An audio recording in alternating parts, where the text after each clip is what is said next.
Welcome back. Love Boat Project number 84. I'm your host, Mike Taylor. With me, as always, my co-host, Mike Robertson. Ahoy, Mike. Hey, Mike. There are so many things that I could say in this little opening part, but I really just don't want to take away from all the time that we need to spend on Joe Lujack, so I'm just going to sit quietly.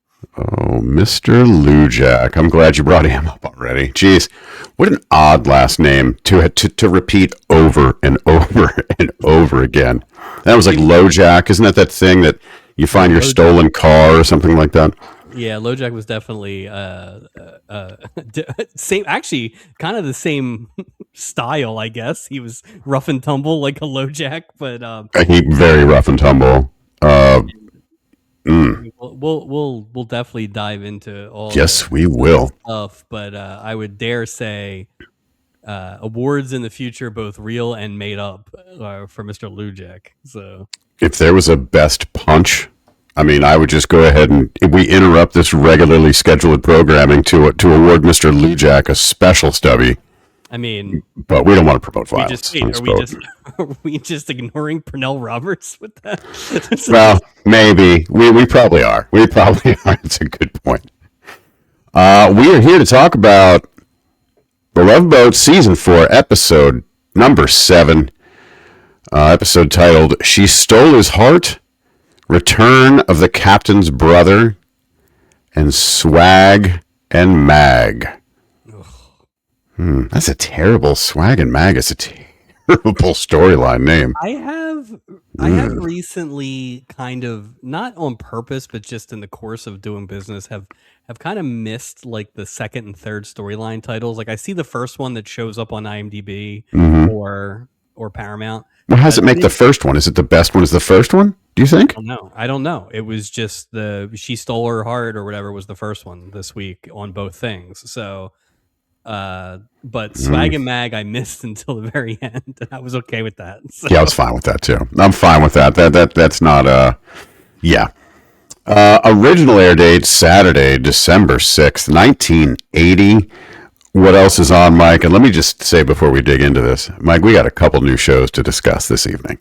Oh, yeah. So I am super excited.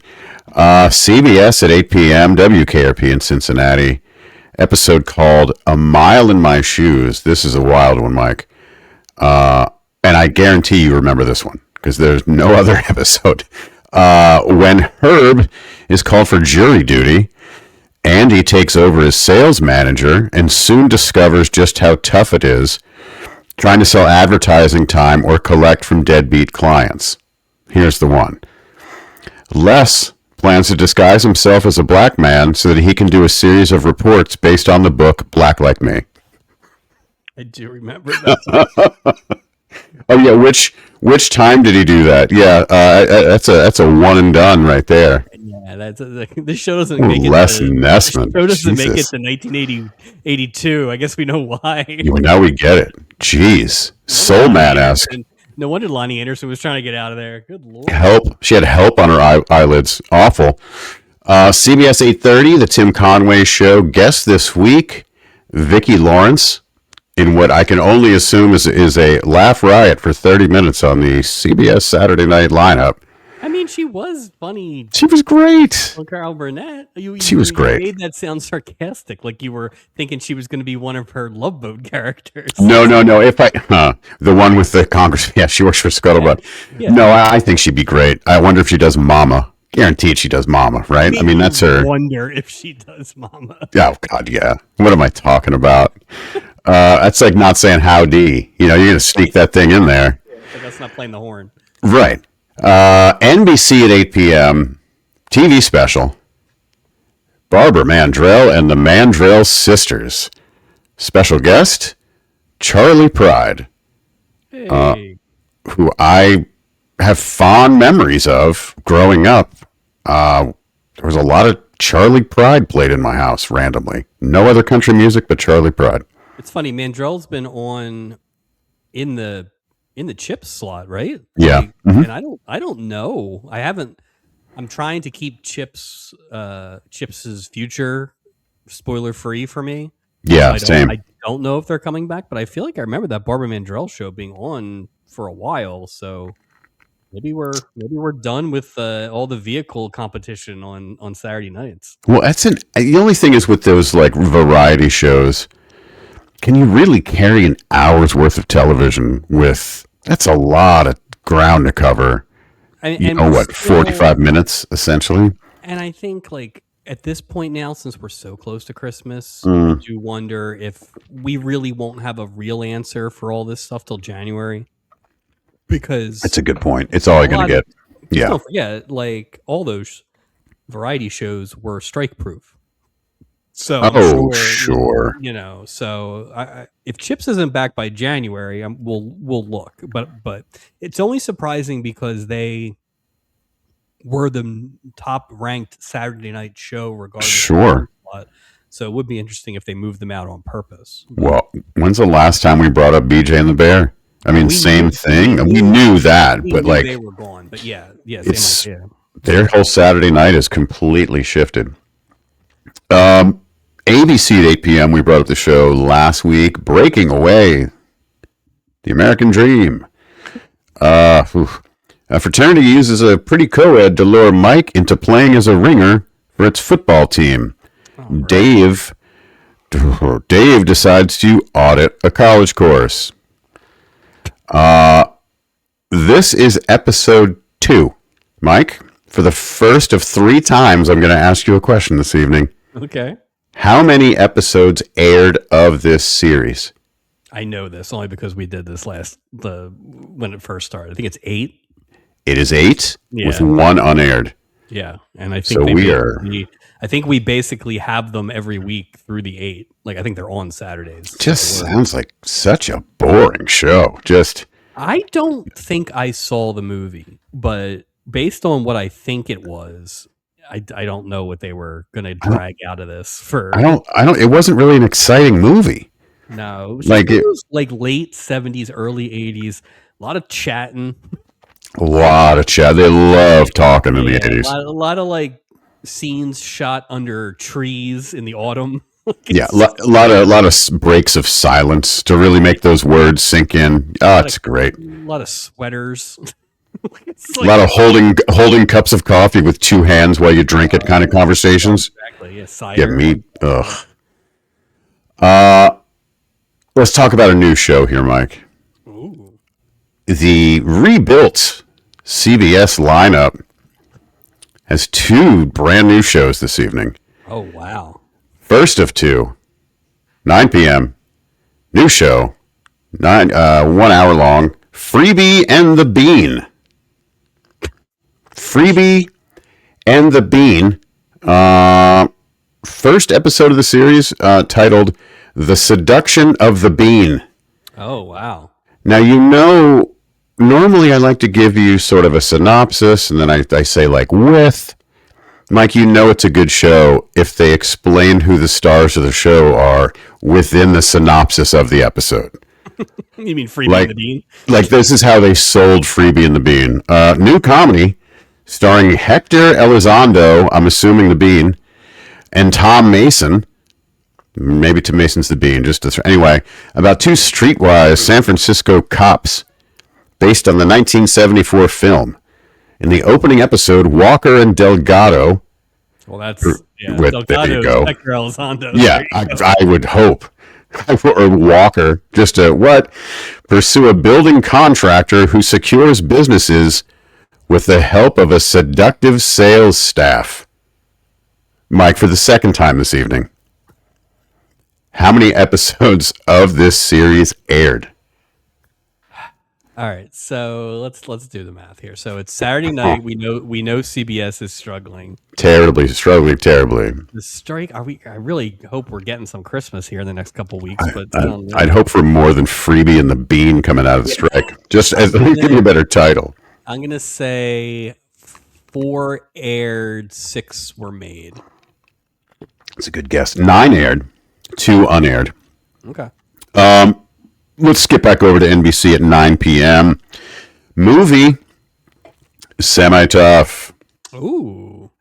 Mike, we might have to, when I tell you who's in this movie, A three-way friendship between two free-spirited professional football players and the owner's daughter becomes compromised when two of them become romantically involved.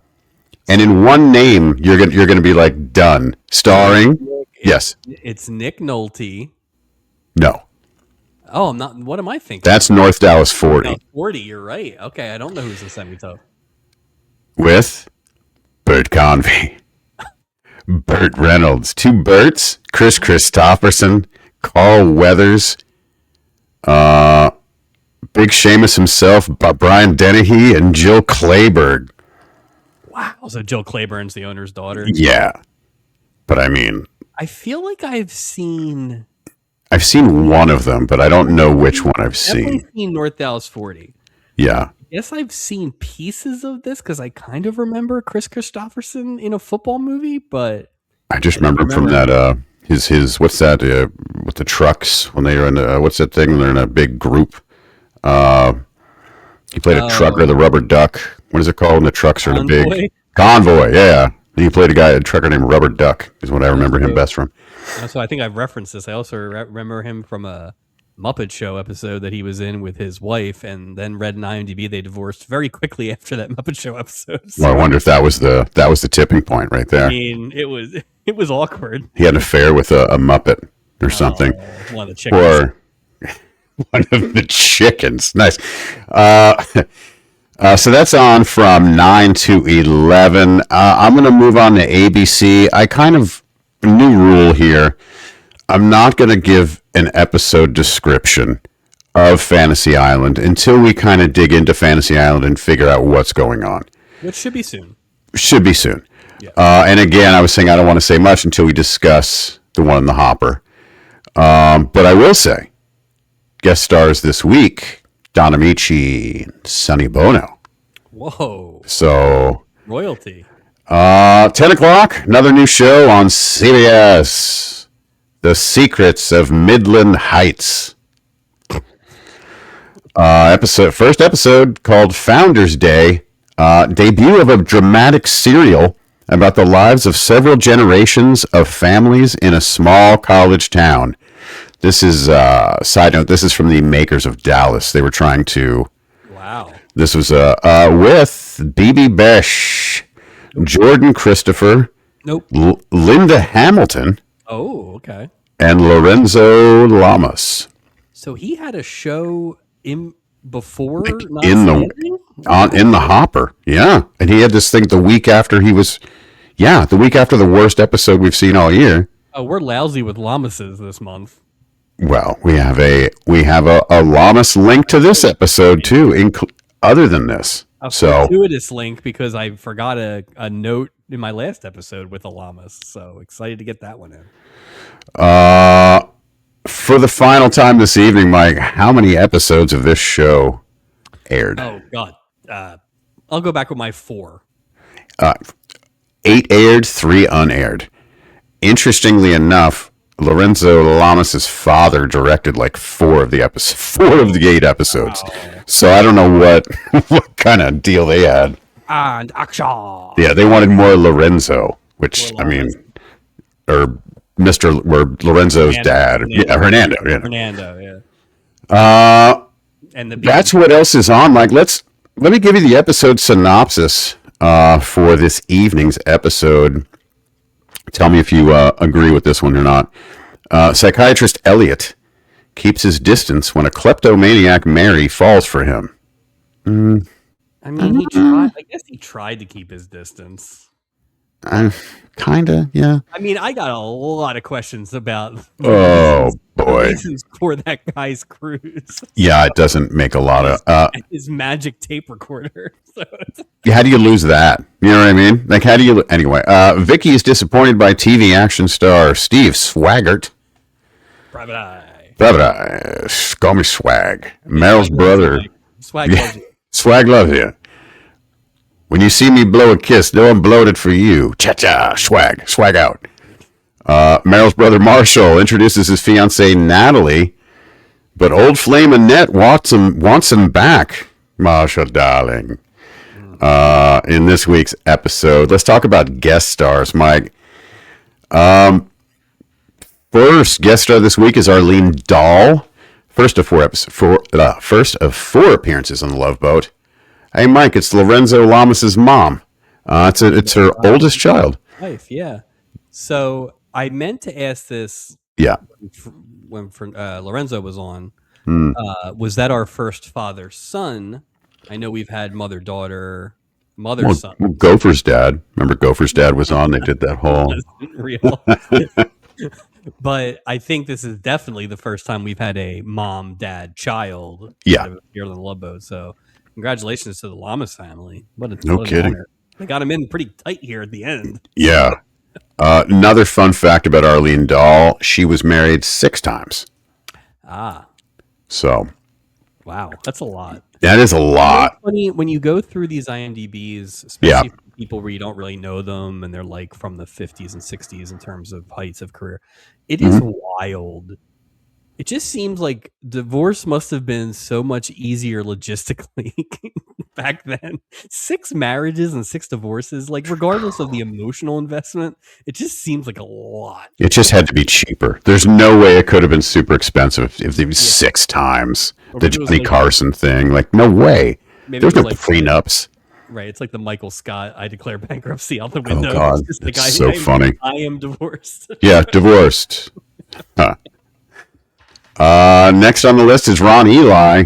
First of 3 appearances on the boat. He played Tarzan the Ape Man in the Tarzan TV series from 1966 to 1968. Mike, this guy is a big dude. He's 6'4". I know he stands up next to Stubing later, and you can.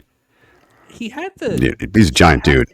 He had the gravitas of somebody. So when it was Tarzan, I was surprised. Yeah, I didn't get Tarzan from his. Yeah, from his speaking. Did he just not talk? Hey, Jane. Don't be mad at me.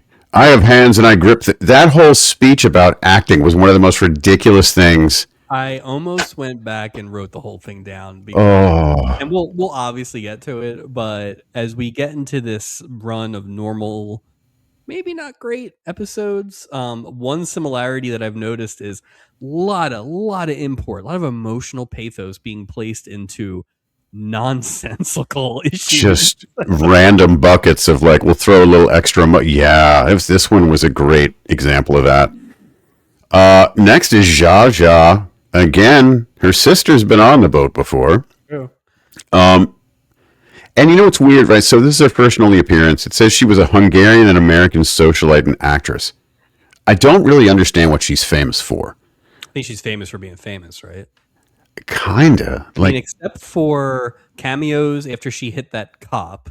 Which I will bring that up. Right, or Hollywood Squares. I don't think I've ever actually seen her in anything until this. And you know what? She just played herself.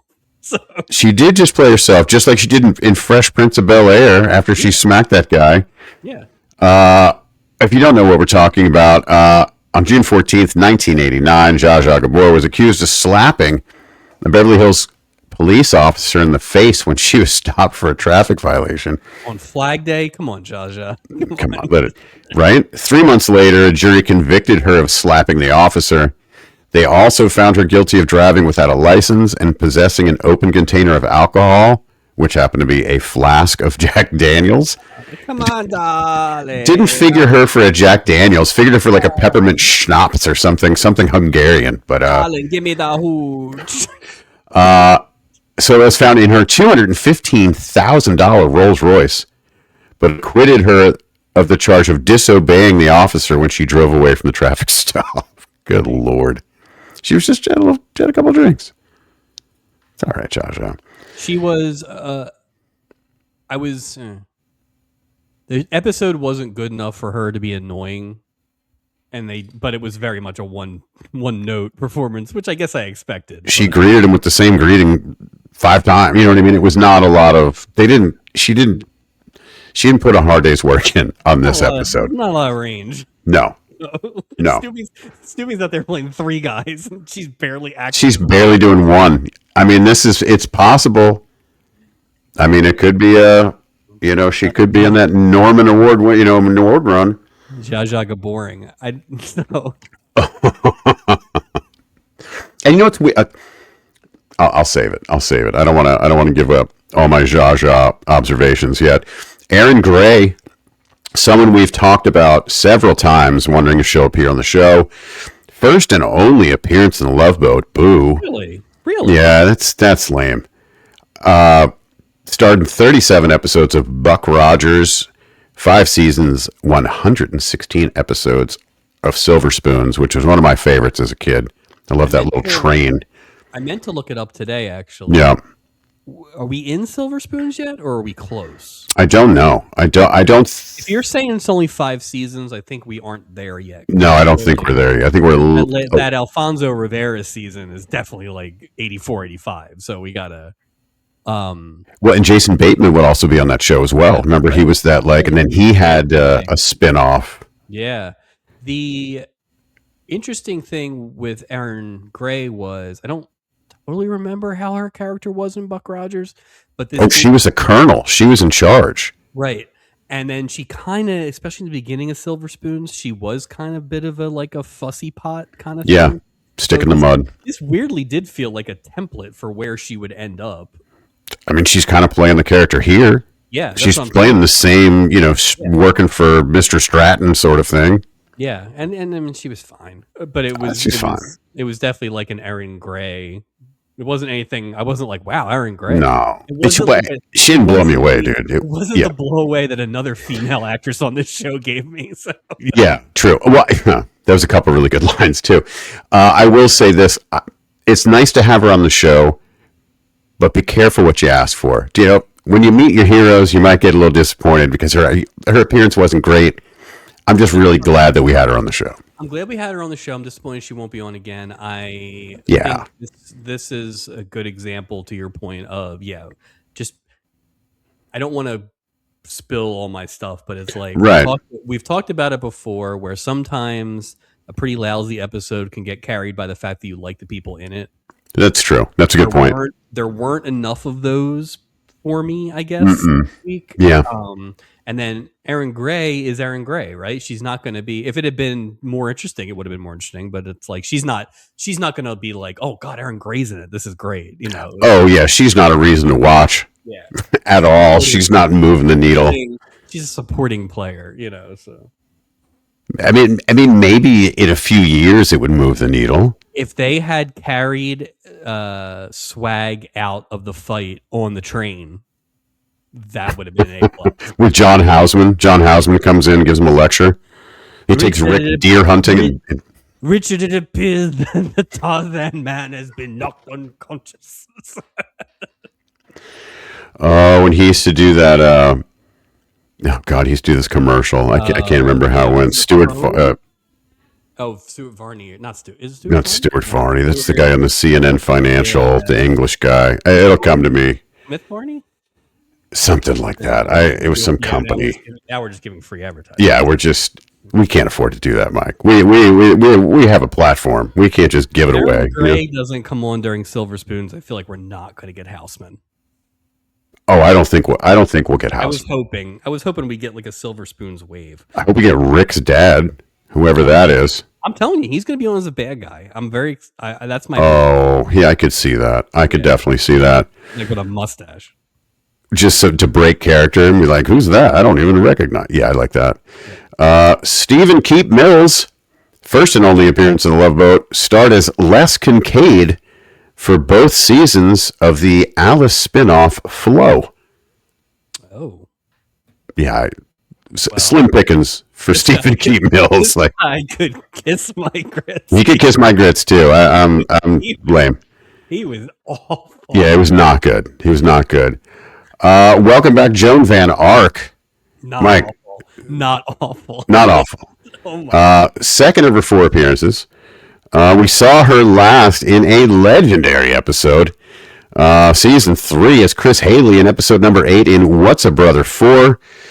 Love Boat Project number 58, Every Witchcraft But Loose. Famous because this is the episode Matt almost drowns in a hot tub.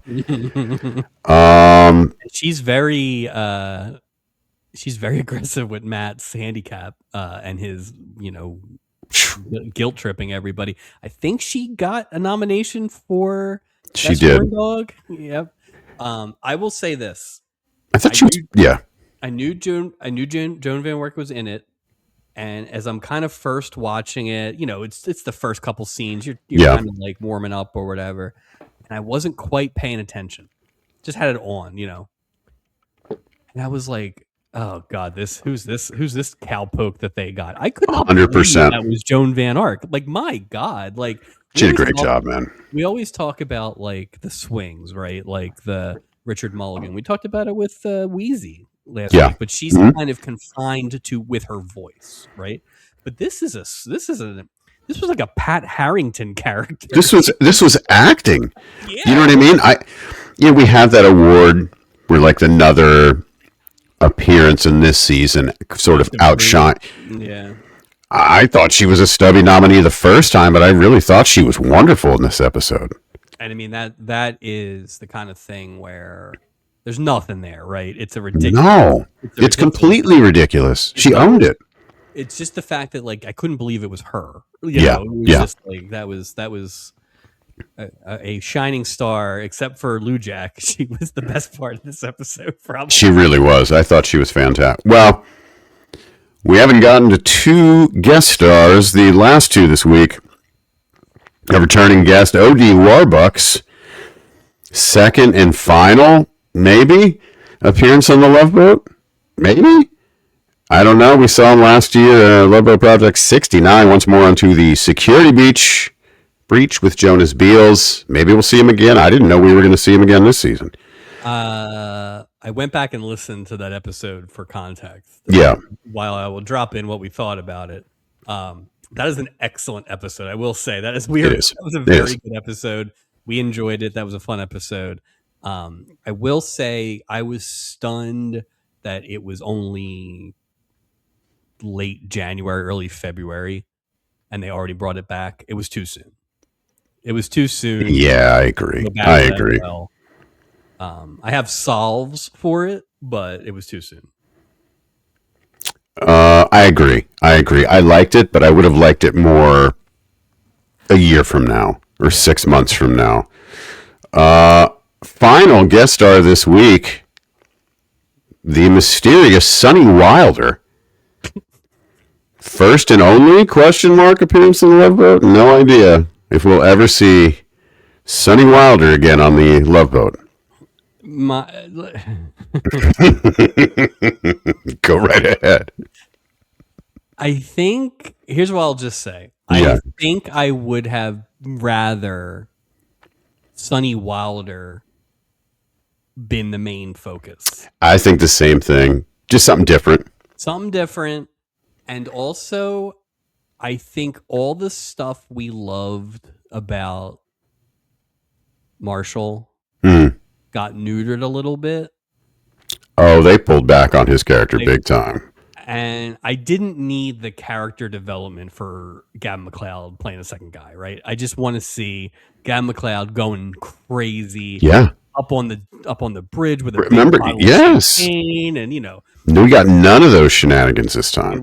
It was just like here's a it almost felt like somebody dropped out of a boring story.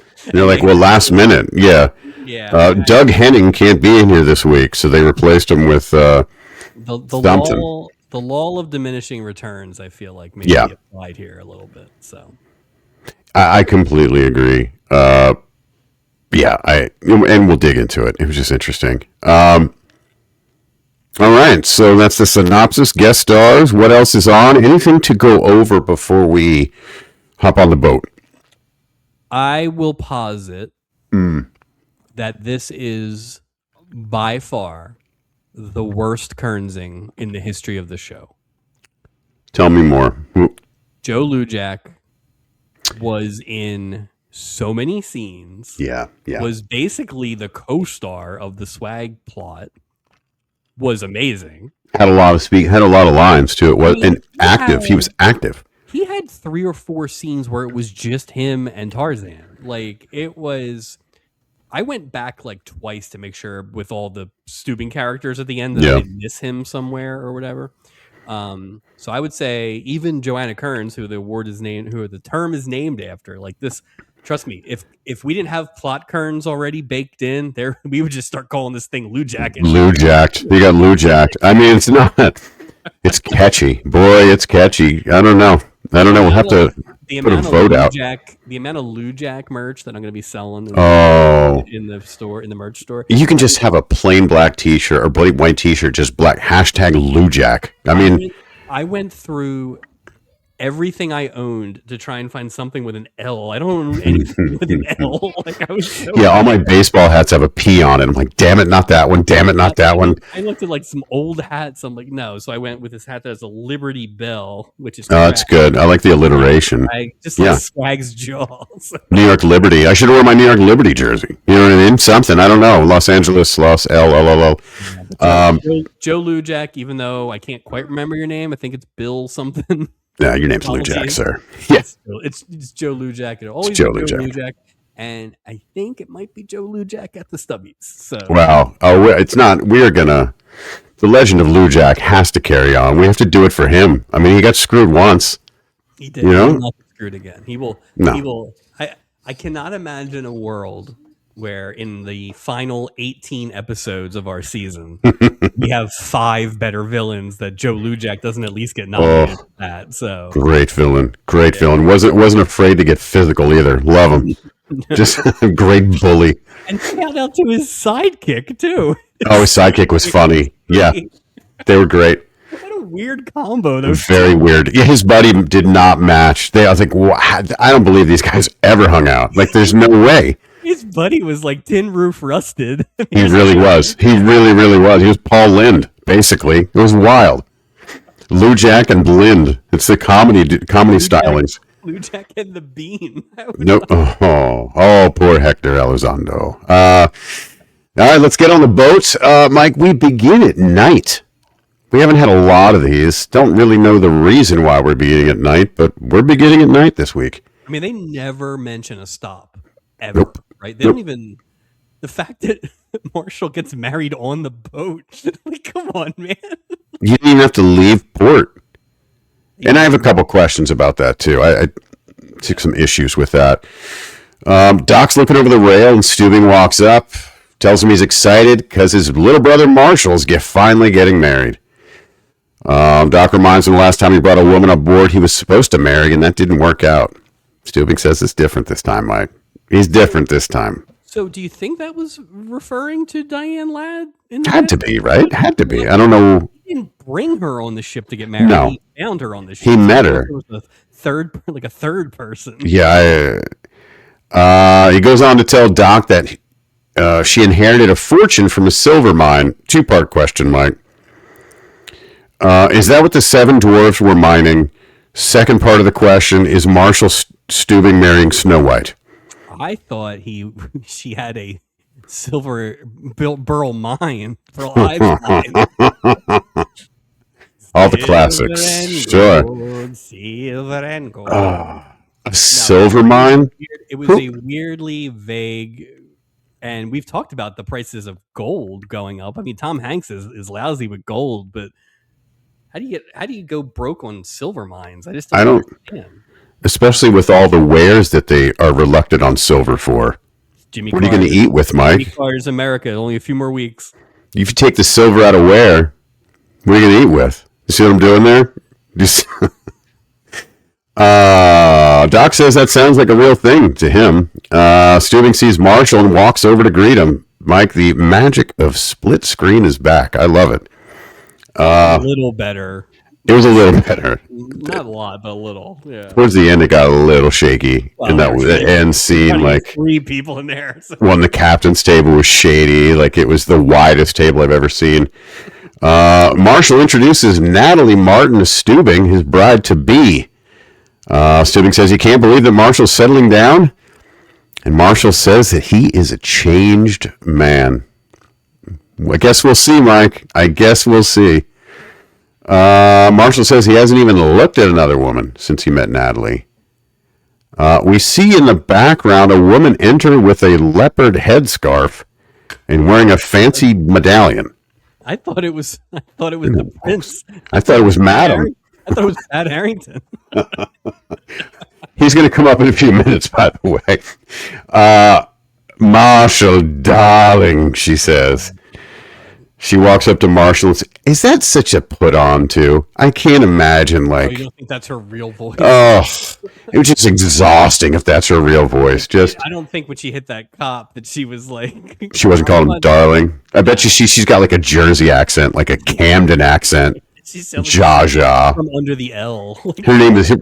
They call her Mom. She's not Zsa. She's playing a part. Anyway, she walks up to Marshall and says, I knew we'd meet again. Marshall really has a type here. Much older, right? You would imagine. How old do you think Zsa is in comparison to Gavin? And what's the age difference here? I mean, forget the Natalie, but just the Zsa difference. She's in her 50s, right? You think she's in her 50s? Really? I don't know. I don't either. She always looked like that. I don't know. She always has like white hair, but I don't know if like it's not blonde, it's white. I mean, his type is rich, though, to be fair. I mean, you know. And older, right? But I guess you're not going to have a young rich woman, right? More than likely, no. If you could, that's the dream, Mike. So it's the dream, Mike. That's a good point. That's what gets me up every morning, that dream. Yeah. She doesn't listen to the show. It's okay. I can say whatever. Marshall starts to introduce this woman as Annette, but she interrupts him. She says, later, and you will have a wonderful trip this time. She calls him darling and starts touching Marshall's neck. By the way, Natalie has got the line of the week coming up, everybody. I just want you to know there's a line that Natalie... She had a couple good ones. Oh, Natalie's not having this. She removes Annette's hand from Marshall's neck. She tells Annette that she and Marshall have to go to their cabin for a prenuptial chat. Natalie leads Marshall to their cabin.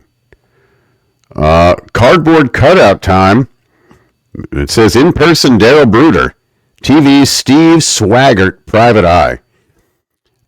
Now's a good time to bring this up. You know, we talked about the celebrities on the boat, like the access to. We've never seen a celebrity draw a crowd this big of autograph seekers. It's normally 5 photographers in the beginning of the cruise. It's a real Mona Maxwell autograph thing. It is. I will say, because of the fact that this was a planned event. It's a weak event. It's a real weak event. Not the conversation we're having. Yeah, no, I totally get it. It's a planned event, and so maybe all the swag heads are there. Did you say? I'm sorry. Did you say swag heads? Swag heads. Yeah. Swag heads. All right. What, you're not swag heads? I am. I didn't know what to call myself, and now it's good. I tell you, for a minute there, I really thought that he was just referring to himself as Steve Swaggart the whole time. Oh, give it a minute, and you'll see the confusion that sets in on my notes, because the same thing happened to me. What night and network is Steve Swaggart Private Eye on? NBC. This is an NBC. It's a Hunter type show. Gotcha. I say it's a good Tuesday at 9. You know, so is Vicky? 10, but shouldn't Vicky be in bed? I don't know. Well, she's not Oh, this is before that. Hey. I also don't like the fact that Vicky this week is too dumb to realize how TV works. So she's having a hard time like finding her level. It's fine if they just leave her as comedy foil, but just when they try to like do that, that was insulting. I think it would have been better if Gopher was the geek for the show. Yeah. If Swag was older. Yeah, I just like. No, I'm with you. It was like you see at the end where it's like in Home Alone when Macaulay Culkin's like, "Listen, I get it how it works, right?" To the Santa. Sure. Like, it's like one of those. Like, don't make Vicky. Vicky's smart. She's been in a blood cult. She knows the score. Well, and the other thing too is I can't imagine like a 12-year-old girl's going to watch a show that's not that much different than Spencer for Hire. You know, she's like, "Oh, Hawk was on last week." She's not watching this show. Come on. To be fair, she has 0 parental supervision. So. Oh, that's true. That's true. Yeah. Well, and I just wonder TV reception. I guess she's still getting all the networks, but Oh, that's a good I don't know how point. often. That's a good point. That does lend to your Tuesday thing. That maybe it's when they're in port. Something, you know? Like she probably missed them when she was in Panama. Like, Oh, for months. She had so much to catch up. She was just, she loved the strike. Come on, strike. I need to catch up. that is true. A man with his back to the camera comments how handsome the man in the cardboard cutout is to a lady standing near him. He comments that the photographer told him he'd make him look tough. The woman replies by saying, "You said he was a photographer, not a magician." Hey-o. Oh, good one, Don Knotts.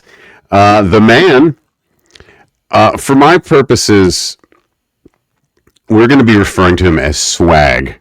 That's Because I just not Daryl Brewster. yeah, I'm not doing I don't Steve Swaggart, Steve Swag. Little known fact: Daryl Brewster, long lost cousin of former guest Amin Brewster. Really interesting. Did he play Steve Swaggart Private Eye at any point? Is there no? Don't encourage him having swag. We don't need. No, we don't need that. We don't need to feed that monster. No, you're right. That's a different podcast. Feeding the monster, aka Swag. Swag turns, starts signing autographs. Enter Vicky. She sees the crowd gathering in front of Swag. She nudges Isaac and says, "It's him, Steve Swaggart, Private Eye. He's the greatest." Isaac tells her to relax. He's just an actor. Boy, we could have saved a lot of time if everyone just listened to Isaac right here. And storyline over. Not even as good an actor as I am, Ted Lang. Right. Vicky says all the cruise ships voted him Hero of the Year. And that's why he's here, to get the award. All right. So what, Mike? So my guess is there's like an all-star ballot kind of thing that they have on cruise ships. Maybe there's just something in your room, right? What are the categories? That's a weird ass category. TV hero? Yeah, well, it's probably like what's available. But yeah, I would love to have seen this be a runner throughout the series. I would love to see a ballot. Who else is on the ballot? In 1980? 1980. I mean, Steve Swaggart, Private Eye. Estrada. The U.S. men's Olympic hockey team. BJ, if it was 79. Who else was in 80? The Chisholms. Al Michaels is probably in there for something. The Chisholms. Centennial. Yeah, and Julie McCoy for rebounding from a tough Alaska trip. So always bringing that Alaska trip up, too. Poor Julie. Isaac says, personally, I voted for Miss Piggy. There you go. All right. And remember, Vicky had a poster of Miss Piggy in her cabin. Oh, are we gonna get a Miss Piggy appearance here? Easter egg. Oh, please let the Muppets. Oh, I would love to see Stubing in Muppet form.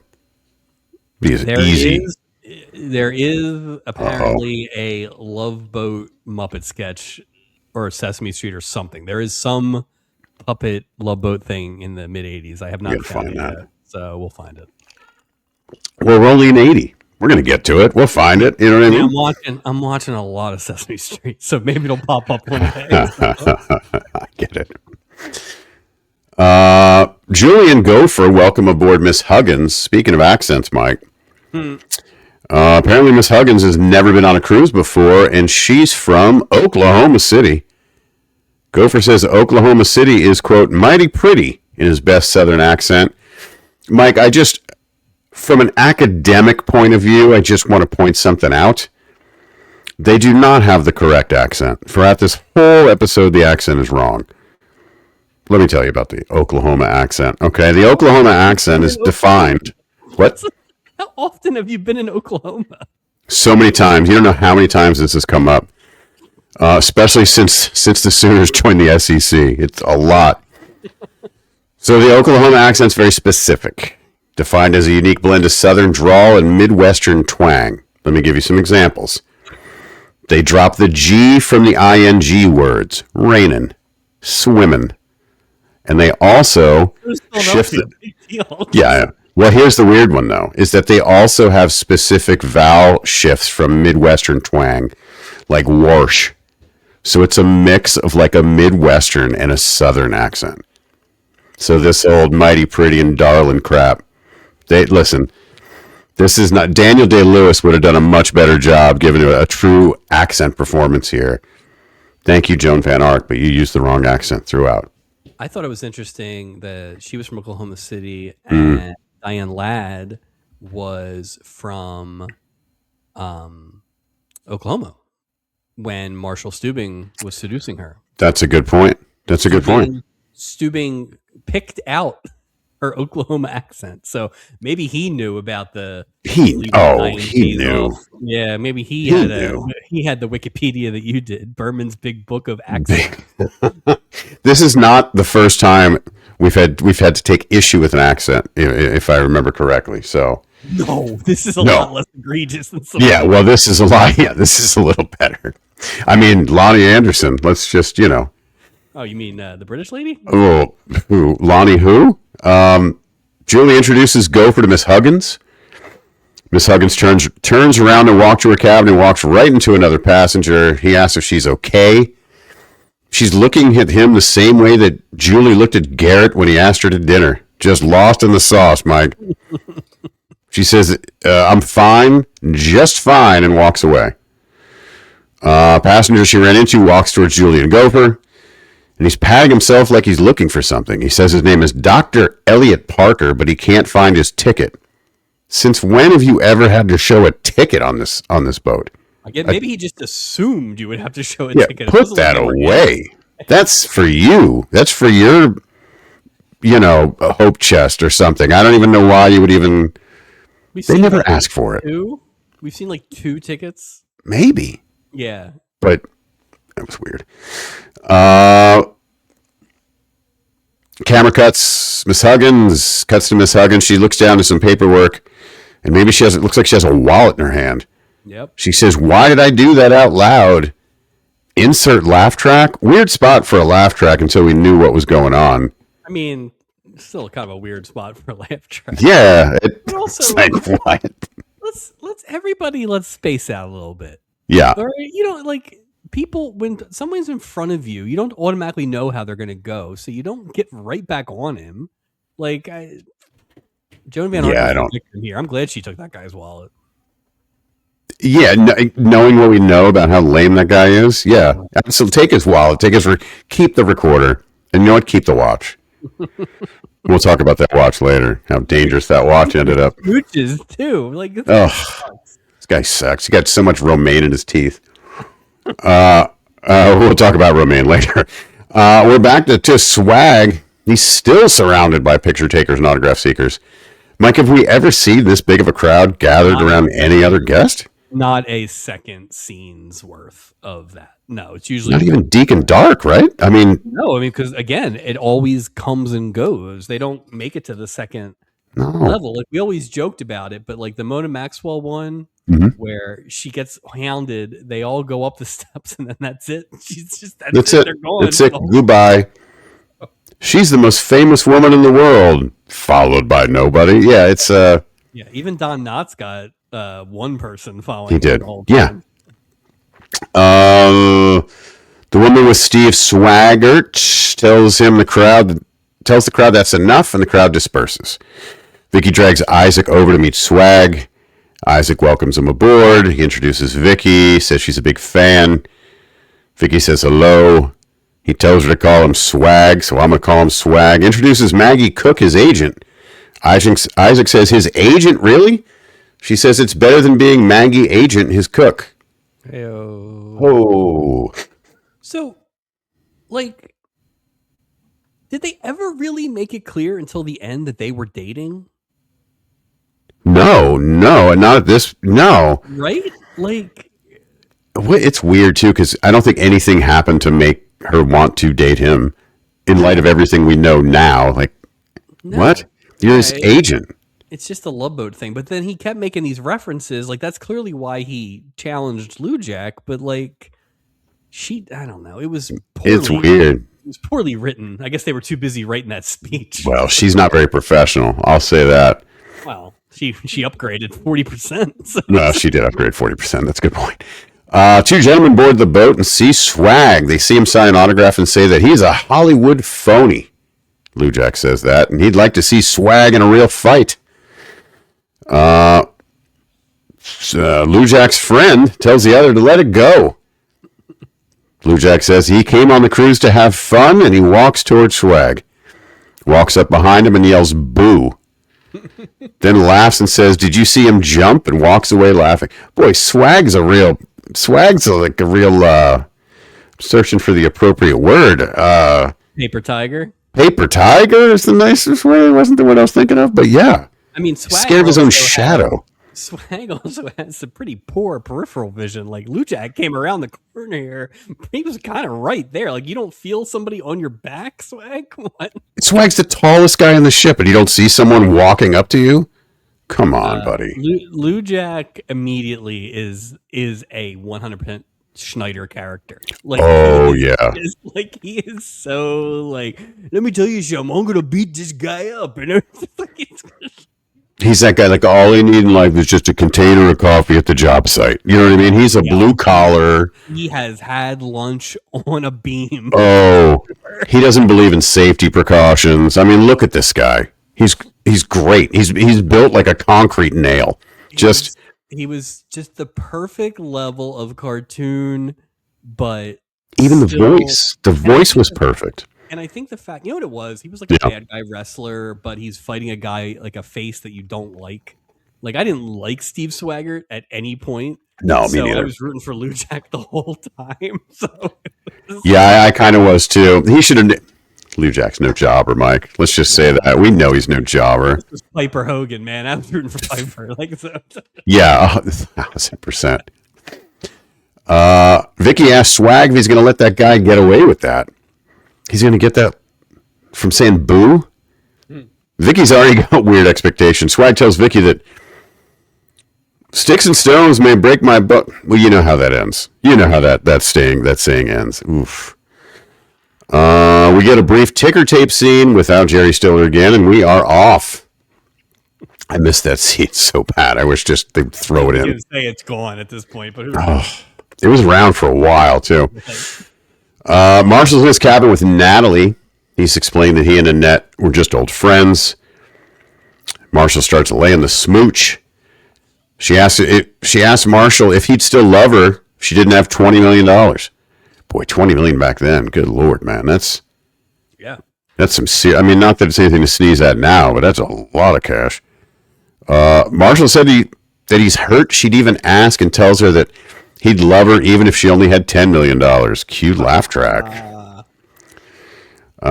She said something's been going on. She didn't know how to say it. Marshall's basically like, don't keep secrets, tell me. Natalie explained that it's her business and she's wiped out. Uh-oh, Mike, this isn't going to go well. Marshall tells her that she won't get away from him that easily. Gives her a smooch. Natalie says, let's celebrate. What are we celebrating here, Mike? How are you celebrating? You have no money. With what? With water? With any kind of anything on the house? Like what? I mean, don't forget, Isaac gave 2 martinis to Marshall too, so it's not like he didn't get the 50 from Merrill like he did last time. Not that we know of. Marshall says marriage vows say for richer or for poor, not wiped out. He said that to himself, basically. Yeah. It was. She had to be like still in the room, like when he said that. Do you often talk to yourself like that? What? I'm looking at the camera. Yeah. I think Natalie hears what she wants to hear too. You know what I mean? I think she sort of redeems herself. She becomes more of like a 3-dimensional character as the episode progresses. But at this point, I'm thinking she's just another rich, you know? I would have liked it if they had given her a little more edge because she wasn't naive to any of what was going on. But they didn't sharpen it up enough. So it just kind of became this weird, like... She got that one. Great line. Yeah. But you're right, I wish it had been more consistent. I wish it hadn't been a 1 out of all her lines was this zing. Yeah. When all of them, she should have been that salty throughout. If she was salty, then. No, she should have been. She should have been Flo. Keep that doctor over on Flo and bring Polly Holiday over. Yeah, leave that guy over there and tell Stubing to kiss your. That's right. He would do it too. Just I love I love grits with salt and butter or sugar. Gee, he's a sugar grits guy. I guarantee he's a sugar grits guy. I'll have another order of dessert grits, please. Captain's table issues to come. Sneak peek. My honeymoon, I think I had grits every meal because I was in the South, so possibly. I love it. I like that. Give me some salt and butter on grits as far as a breakfasty thing. Give me shrimp and grits. Grits is definitely a Mason-Dixon line thing for me. Yeah. It's like Yeah. not having a lot of North grits. Sorry, everybody. So. And it's funny is when I am down south visiting people or whatever, I always get it. Yeah. Because it is that nostalgia thing. But I would never even think, it would never even cross my mind once I drive past that old Mason-Dixon in Maryland. I'm not. Or even a Winn-Dixie. Yeah, I don't. No, yeah. Piggly Wiggly, same. Sorry, if I'm past the Raleigh, no grits. And if I see a Captain D's, I'm stopping. There's a Captain D's. That's another podcast. That's we are really fast food. Our Bible Belt listener. I'm telling you, it's those Apple the iTunes charts. We're going to be ringing that thing up. Dr. Parker's cabin door is open, which I thought was weird. Who leaves their cabin door open? Well, especially because he's working. And this is my question. Why is he on this trip? He is working, like really working. And like as a psychiatrist, you probably work on your own. There was no reason that he should have been on this cruise. Oh, just to catch up on admin work? Is that what he's doing, basically? I'm adding notes and updating medical records on my... You think he like doesn't have an office, and so he's constantly just working on various cruises and buses. Yeah, when do you update all your records? Oh, when I travel to the Mexican Riviera. What? Why do you bring all this stuff with you? Because everything was paper. Like what? Moonlight and paperwork. All my suitcases are documents, lab results, and it was weird. We haven't had a good old fashioned why are they on this boat in a while, but that is definitely a why are you on that boat? That's a great question.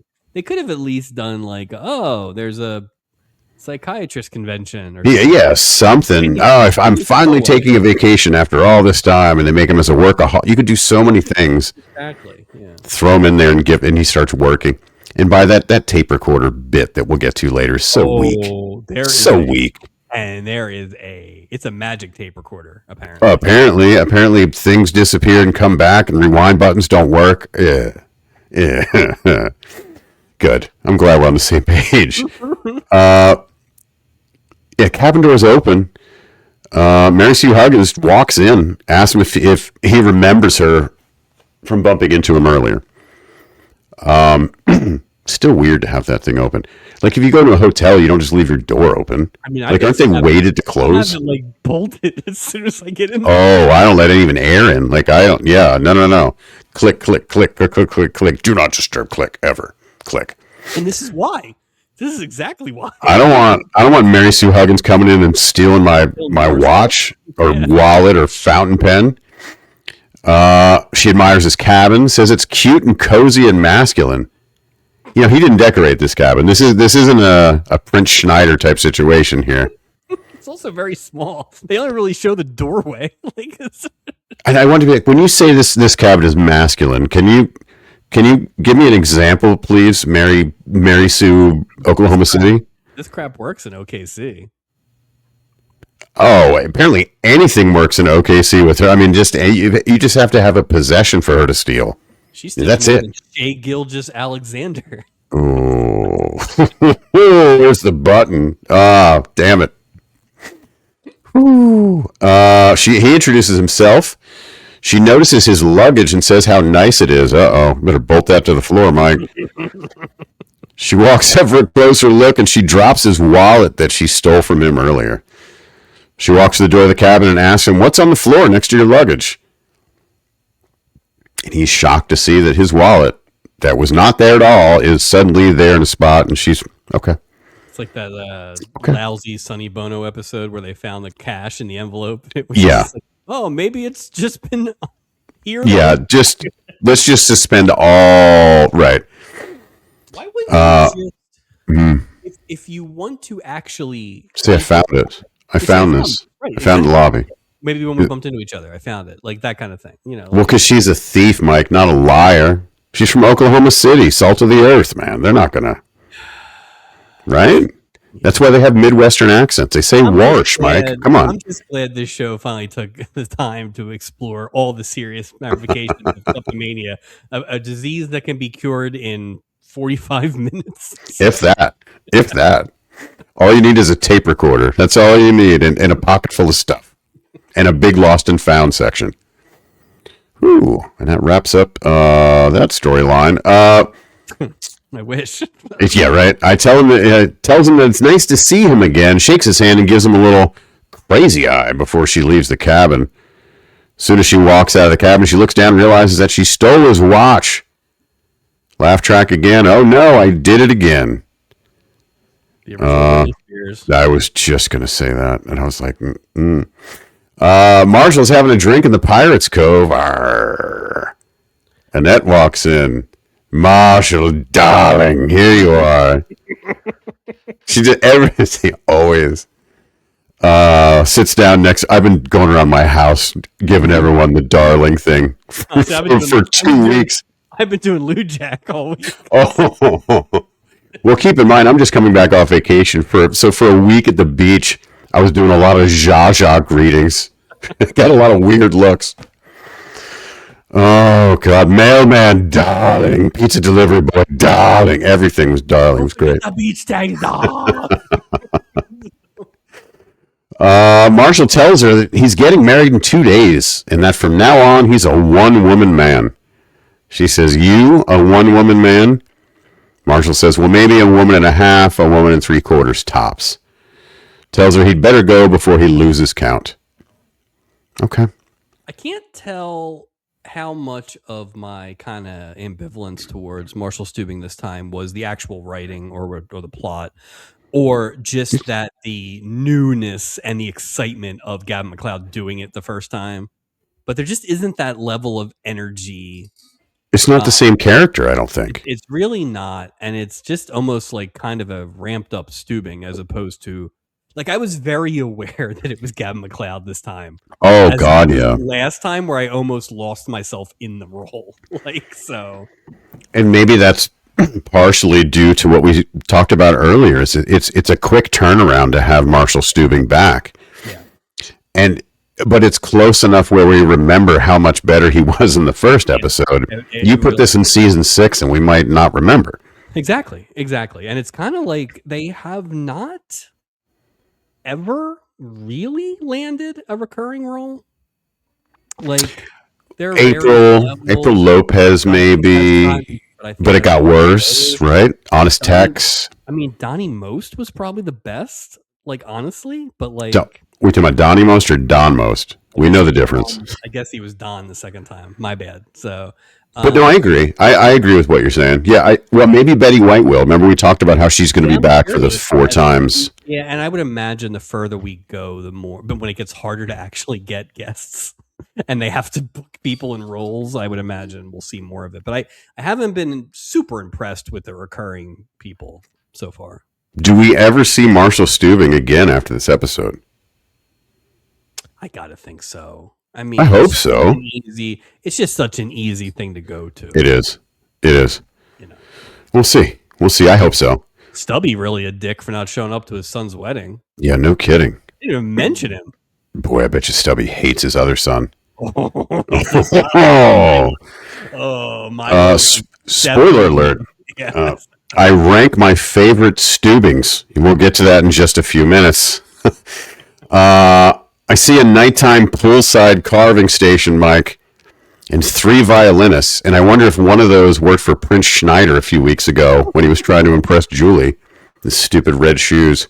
This made me realize. Yeah. And I think part of it is because we had so many exotic trips this season. Oh, yeah.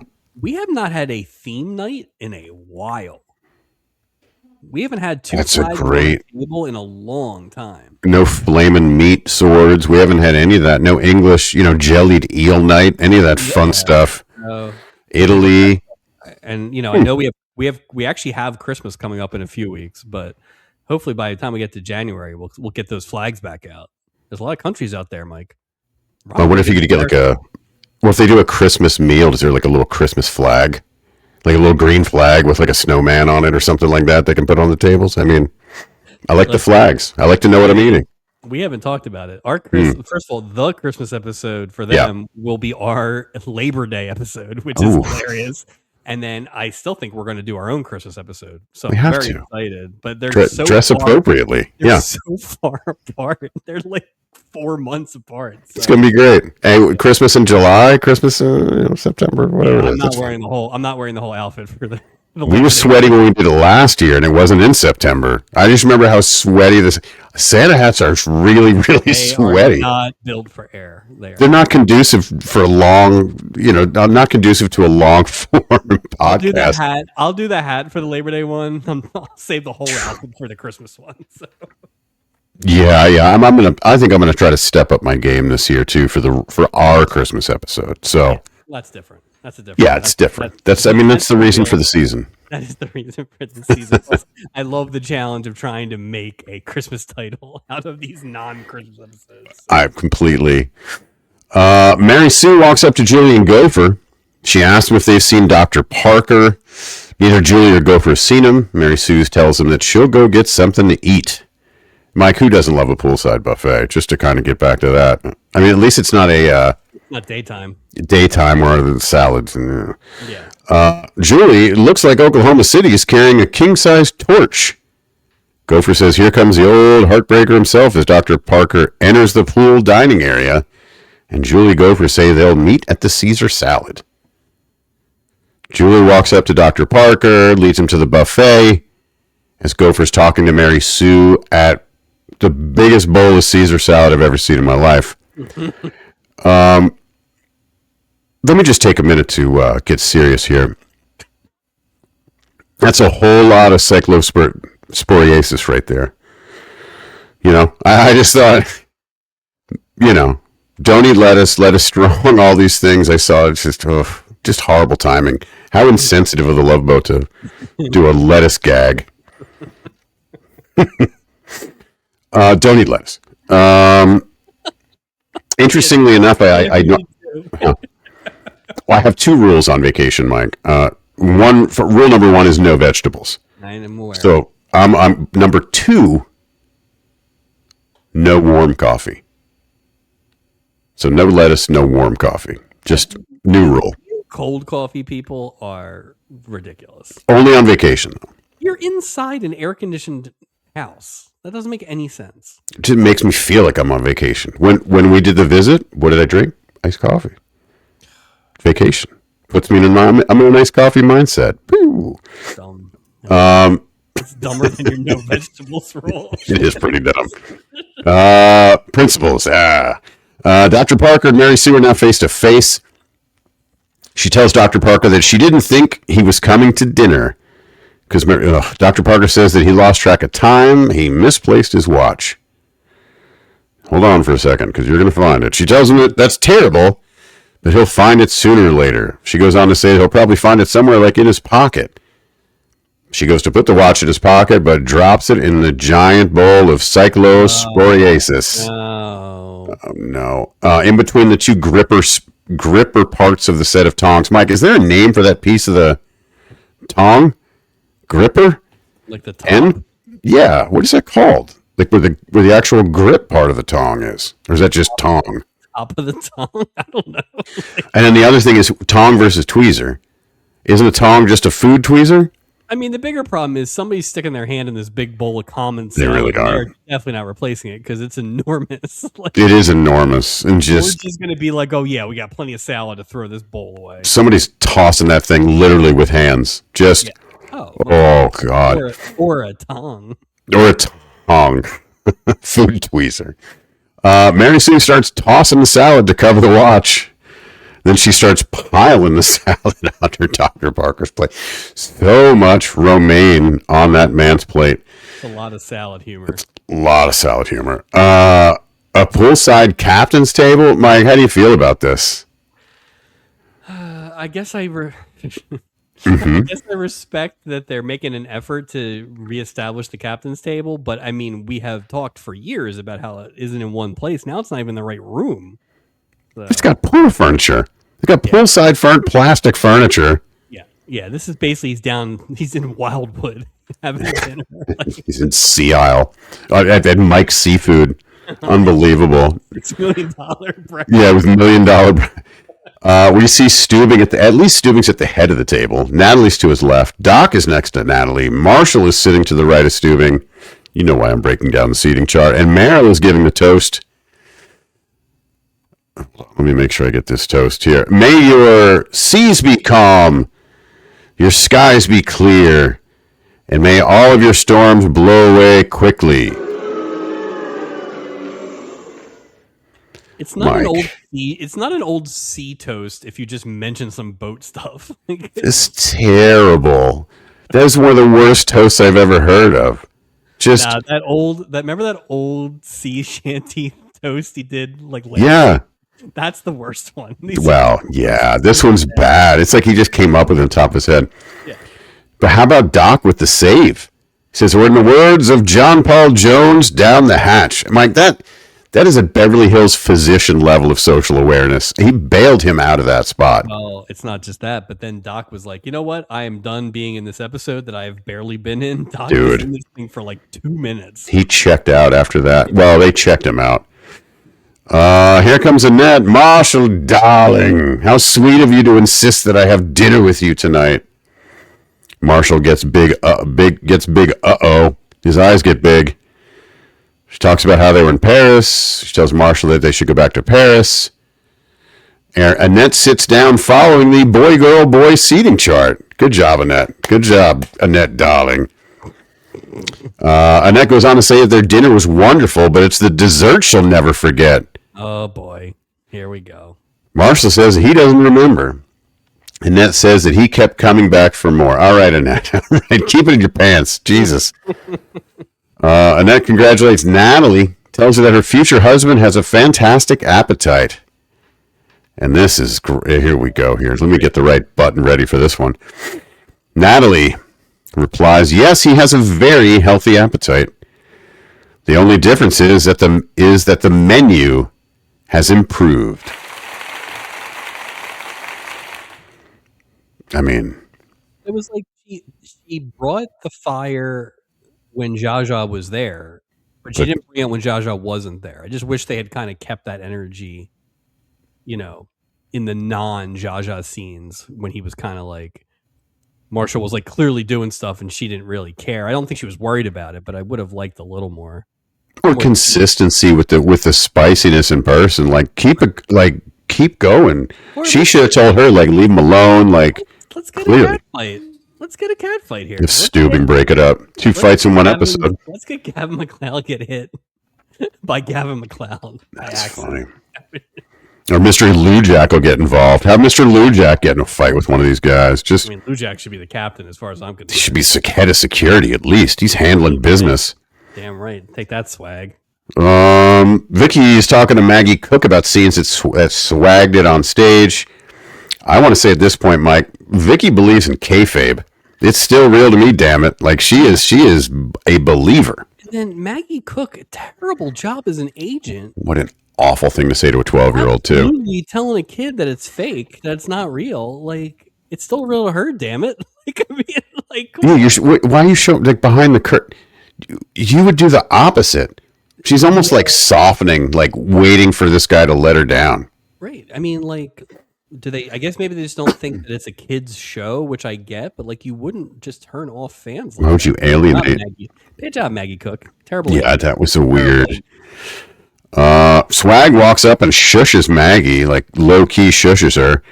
Vicky asks if this is true. Swag tells her that's only to save time. And I'm talking about when Maggie explained Swag as a stunt double again. It's just tells her that he picked up something for her at the gift shop. This is a little confusing to me. He asked her to wear it. It's a Steve Swaggart badge. Number one, why would they sell those at the gift shop? Maybe because it's a special gift shop item because of the TV Hero of the Year. Fair enough, which leads me to... And we're adding that item to the online project shop immediately. We have a lot of episode specific things like for guests. Yeah. I mean, this is perfect. This is perfect. Who wants a swag badge? I mean, who doesn't? No, exactly. Hope nothing happens where we'd want to take that all out of the store immediately. We'll see what happens. Vicky says that she'll never take it off. She leaves to go show Captain Merrill. Swag sits down and asks Maggie why she isn't as impressed with him as Vicky is. Maggie probably should have said, like, well, because she's a 12-year-old girl. Yeah. I'm your agent. Yeah. Plus, I smartened her up. Here comes those two guys from before. One of them asks Maggie if she's still babysitting this guy. He goes on to tell Maggie to go out with him and he'll show her what it's like to be with a real man. Yeah. This guy doesn't give a crap. He's like playing Clubber Lang. Like he's just no like, hey, kidding. Mm-hmm. Oh, that's funny. That is a very Clubber Lang thing to do. Oh man. Maggie says sorry. The guy asks if she's one of those Hollywood broads. You think they're too good to go out with an ordinary guy? Here comes Maggie with a zinger. Says she can't go out with a man whose neck size and IQ are the same number. Ouch. Oof, I guess. Good one. That's a terrible, that's not going to affect a guy like Mr. Lujack. Oh, you don't think Joe He doesn't Lujack give a crap. He'll hit a woman. He hasn't listened to a woman since the day he was born. He doesn't even hear what she's saying. He says, I like him feisty. His friend lures him away to go have a beer. Because if there's one thing Mr. Lujack loves more than women, it's beer. There's one thing that Mr. Lujack needs is more liquor. More, yeah. Maggie yells to have them put a head on it because he sure needs one. Zinger? Question mark? Is that a Milwaukee cut down? Is that I don't know. She should have sat on that first. Yeah, that was... Swag is impressed at how Maggie stood up to that guy. Maggie says, one of us has to. Oh, snap. Swag's big weak. Anyway, Dr. Parker's still eating lettuce. Mary Sue's talking to him about being a doctor. He says he loves helping others. She says it's very noble. He says it's all about helping your fellow man. She says, or woman, as the case may be. Dr. Parker stops eating his lettuce. There's so much lettuce on his plate. Like, good luck. Like, your face is going to be tired. Mary Sue starts to say that she has a friend who? Parker interrupts and explains that this means she's talking about herself. The friend is a fabrication. He goes for his next salad bite, and his watch is on the fork. He looks at her. She looks at him and says, help. Mike, we are 16 minutes and 52 seconds into the episode. And we finally go to our first commercial. And I know where most of it's going. That was a huge chunk of time on this. Yeah. It was it was just a lot of info. Yeah, it's a lot, and they felt the need to. They almost like did the rare in the first act. They obviously the best ones explain where we're going, right? But then they went back and kind of doubled back on everything to make sure you understood. Yeah, I didn't like the. Yeah, it feels like big forced. Like, well, and the thing is, we've talked about these, right? But for the most part, we did kind of just go in a wheel with this stuff. There were a few things, but especially with the klepto and the Marshall stuff, it's kind of like the same bit a few times. It is. I mean, how many times does the same action have to happen within slightly different circumstances to make it feel like a different interaction? Right. Because the klepto thing is already kind of... back from break, we're in the Acapulco Lounge. We see Swag watching the two men from before as they drink at the bar. Mr. Lujack is paying his tab and says goodbye to Isaac. Good guy. Nice guy. Swag walks up. I bet you Lujack's a good tipper too. He just seems like that. Absolutely. Blue collar. Swag walks to the bar, asks Isaac about the man who was sitting in his seat before him. His name is Mr. Lujack, but we know that. We know Lujack. Goes way back. Swag tells Isaac that he's an old friend of his. Asks Isaac to get him out of his cabin around 10:30. By the way, this is the dumbest plan. The dumbest It's so stupid. Like, this guy's not an act. He's just dumb. Like, he just is He is dumb. very dumb. Yeah. Swag wants to play in a practical joke on him. Isaac says he can't because he's on duty till midnight. Why do you just ask Gopher? I don't understand the need for this conversation here. Why don't you just ask Gopher? Like, why isn't the answer? Sorry, we can't do that. We work here. I'm pouring drinks. And permission should be given. So. What if you're going to try and kill him? Right. Like, I don't know why. Be an accessory. Yeah.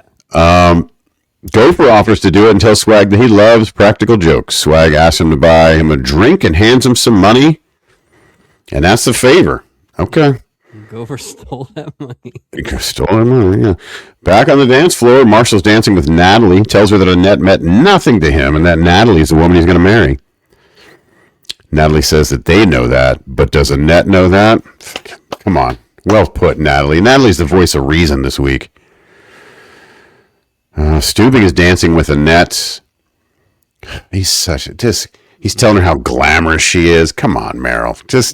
You've seen more glamorous people, Meryl. Don't sell yourself short.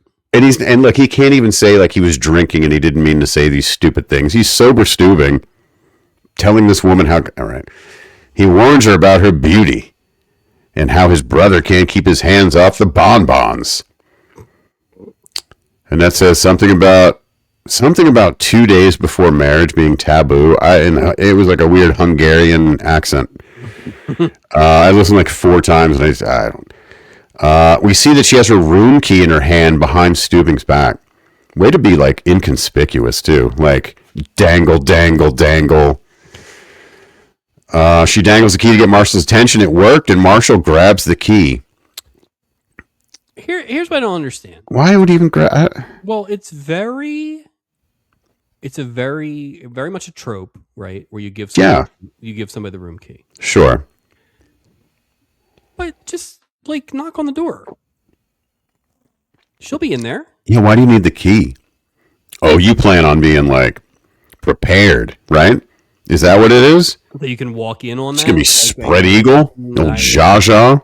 The only time I ever thought that made sense was if it was oh, well, you can get there way before me. So people if you're trying to sneak around or something like that, maybe. But this doesn't seem to, I don't think you need it. I mean, we just started using keys recently. Yeah, it's true.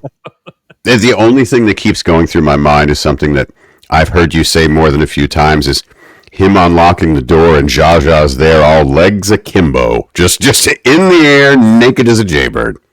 Hello, darling. Hello, Marshall, darling.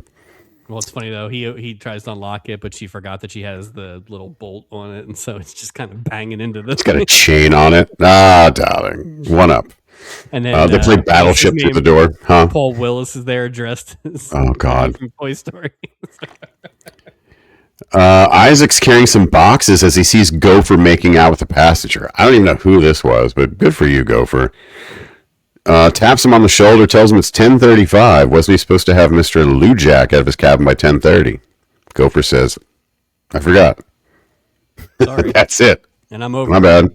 I already spent the money. I spent the $5. I spent the money on this lady here. We see Swag and Maggie walking up to the cabin door. Swag says, I didn't want to do this, but he left me no choice. Swag's a real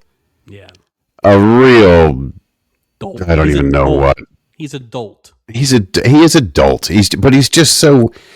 But if you're adult and he's that big, at least you know what I'm saying. That's what he's the weakest dolt I've ever seen.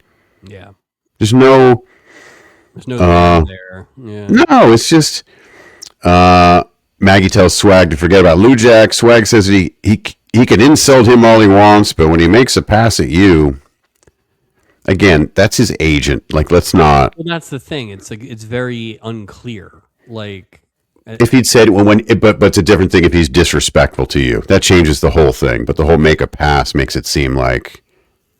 Yeah, you know what I'm saying. It didn't really matter, but I mean, it is the Love Boat, right? But then, if you're going to make it a Love Boat thing, then I need a little bit more than that BS speech that he makes at the end. So, and it wasn't even a long speech, Mike. It was a quick speech. It was long enough. And I think from now on, if I ever have to make a speech, as soon as I make it, I'm just walking out. Just walking out. I think if I ever have to make a speech, I'm making that speech. No Word for word. Where absolutely, I'm an actor. yeah. You know, some people don't understand that how acting works. Like, come on. And you just walk to see if anybody chases after you. It'd be great. Swag knocks on the door, expecting no one to be in there. Mr. Lujack is inside reading a book.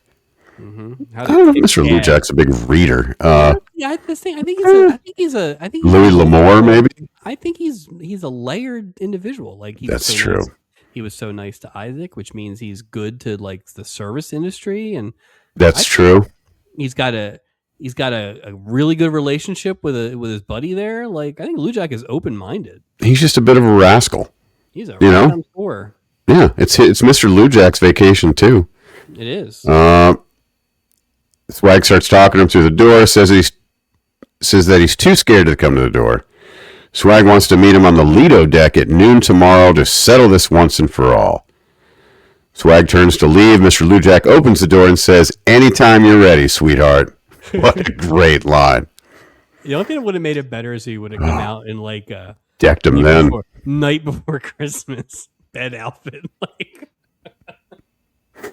oh, Mr. Lujack. Or an old maid guard outfit, like the weightlifter with the oh, you mean like before like sleep shirt? You know, just comes out with a candle, looking like Ebenezer. Jeez. Dr. Parker's telling Mary Sue that it's courageous for her to confess, explains more about kleptomania. They start smooching, and he explains that she will need to spend a lot of time with her doctor. She agrees. She starts to walk away and realizes that she stole his fountain pen, and she returns it. Okay. This guy, for being such a workaholic, like he's a little loosey-goosey on the ethics. You can't have someone tell you they're a problem. You start to like this is beyond the pale in terms of ethics, right? This is like it's super taking advantage. Her treatment, quote unquote, right, is still smoking, and you're making out with her. Like that's a hard no, dog. Sorry. And the thing is what he's doing has no bearing on what she's doing. You know what I mean? But somehow in the end, he's like, oh. No, she's vulnerable because she's opening up about a problem, and you're going to Smooch Town. Sorry. And you're approaching her with an open mouth. Like, what is going on here? Sorry, bub. Well, good thing Julie's on the boat to give her some really good advice here in a few minutes. I mean, I think it was. Jesus, Julie. I mean, she's not the one qualified to give that advice, though, because she's the season of Julie McCoy. I'm telling you, the season of personal experience. Swag looks nervous as he walks with Maggie after the Mr. Lujack situation. Maggie asks him if there's something wrong. Swag says no. She tells him what a dumb thing he did, but says that she's never been so flattered. And they smooch and they say goodnight.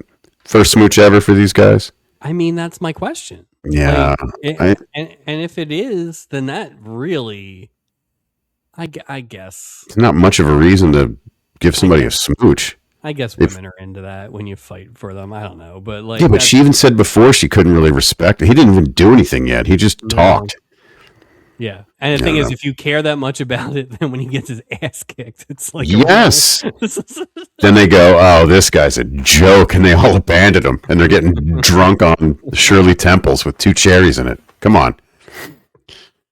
Marshall and Natalie are in their cabin together. Natalie asks if he's getting sleepy. Marshall tells her that he isn't tired. He's going to go visit his brother. Natalie says that she'll save him a place. Marshall leaves. Natalie follows him and tells him he forgot his key. She gives it to him and tells him not to be long. Marshall rolls his eyes and walks away. He approaches a door, looks at the number on the door, and looks at the number on the key. And we go to our second commercial break. A much quicker act this time. So at this point, yeah. Even though I was already kind of like, yeah. Oh, I was too. Like, do they have the balls to have Stubing hook up with Josh Kapoor? That's what I was thinking was going to happen. Right. So, or at least like a misinterpretation of it or something. That makes sense. Yeah. Yeah, like that would have been interesting. Yeah, I wasn't sure what was going to happen here. Luckily, the answer was nothing. Right. I'm glad it ended up the way it ended up, but it would have been curious. I would have been curious to see like if they had come up with a different. We don't want to have anything interesting happen here. No, We have nothing. no. Let's smooth sail through this thing. We don't need any distractions at this point. Just like Betty White 2 weeks ago, we're just gonna have them stare at a door and nothing happens. Wonderful.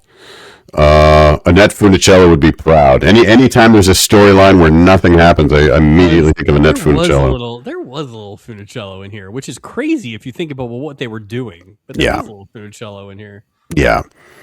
Stubing sees Marshall sitting on deck. Up. Time for some more split screen magic. Not bad. Better than the first time here. It definitely is. Yeah. Stubing wants to talk to Marshall about Annette and that she's a troublemaker. Marshall says that he's had enough trouble without her. Says that he isn't sure that Natalie can support the lifestyle he's used to. Tells Stubing that she's wiped out. Stubing says, wiped out or not, Natalie's the best thing that's ever happened to you. Which is definitely the thing he said about Diane Ladd. Yeah, he loves to say that to people. Yeah. Tells Marshall, if he had a doll with a string, one of the things he would say is, she's the best thing that ever happened to you. Yep. It's one of his 5 phrases. What's the best thing that happened to you, Meryl? You didn't include Vicky in any of this stuff with your brother and soon-to-be sister-in-law. That's true. No time was spent with their niece, with his niece. Didn't even no conversations. No. Maybe she was. That's at the a great wedding. point. Maybe. Like I don't even know. I mean, well, I took an issue with that too. We'll get to that in a moment. Tells Marshall that working for a living is not that terrible. And Marshall says, well, I'd never make my wife work, which that was funny. That got me. I was like, good one. That was funny. Of course, there's stuff there. It's just not enough. There's plenty of opportunity, especially if it's the same guy. You'd think that you'd have an abundance of these type of like. It's almost like he forgot how to do it.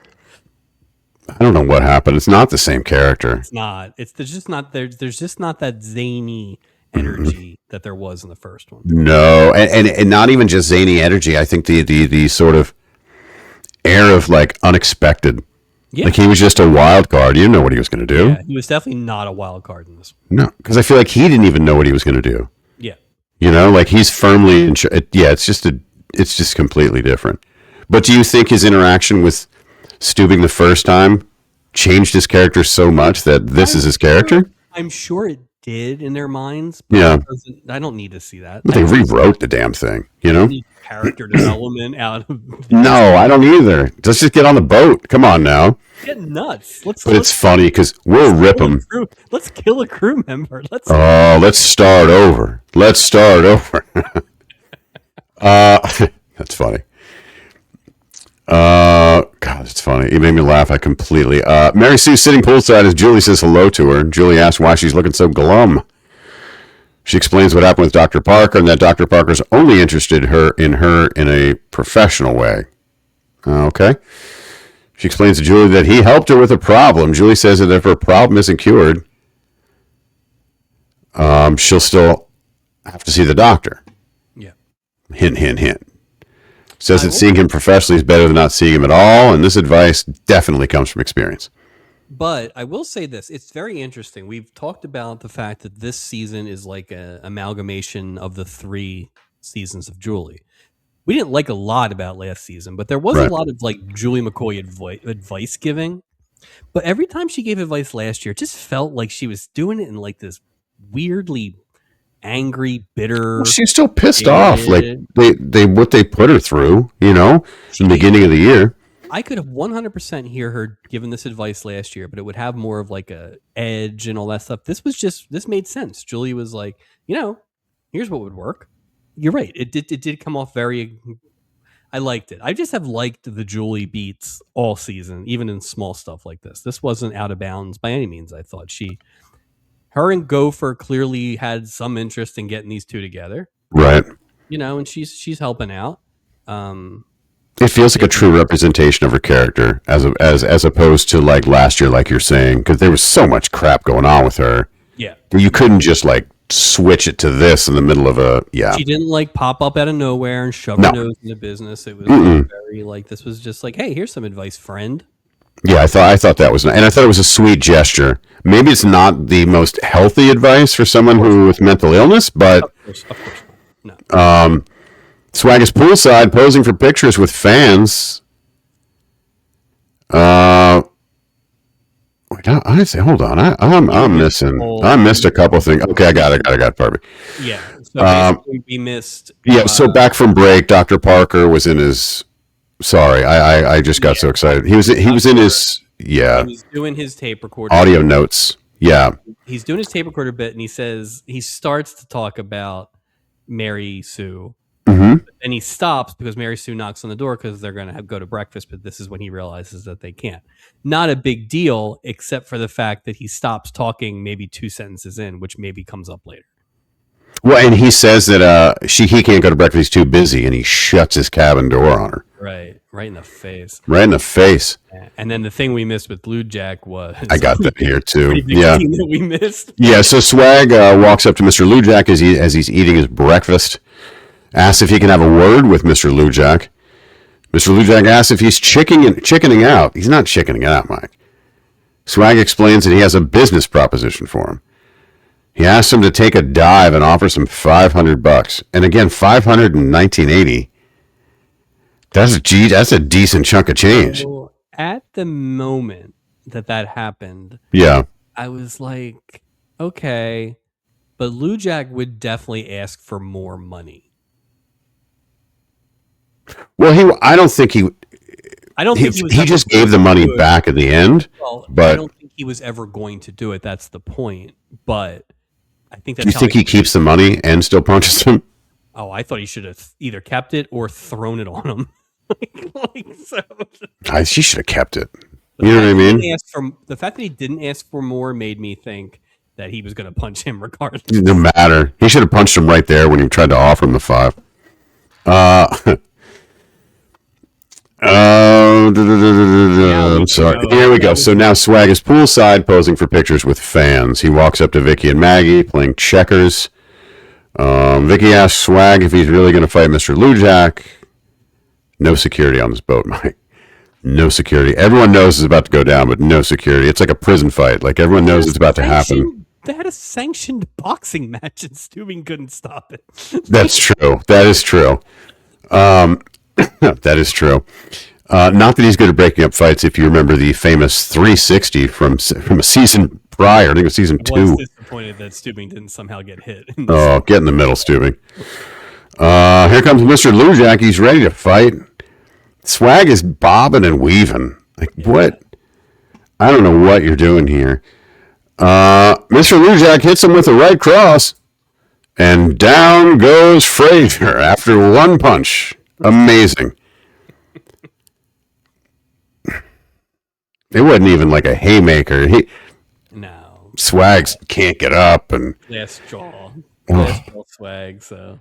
Lujack calls him a Hollywood phony. He says, you don't have enough money to get me to take a dive, and he throws the money down. Yeah. Maggie's disgusted by this and walks away. Vicky says, come on, Swag always wins in the end.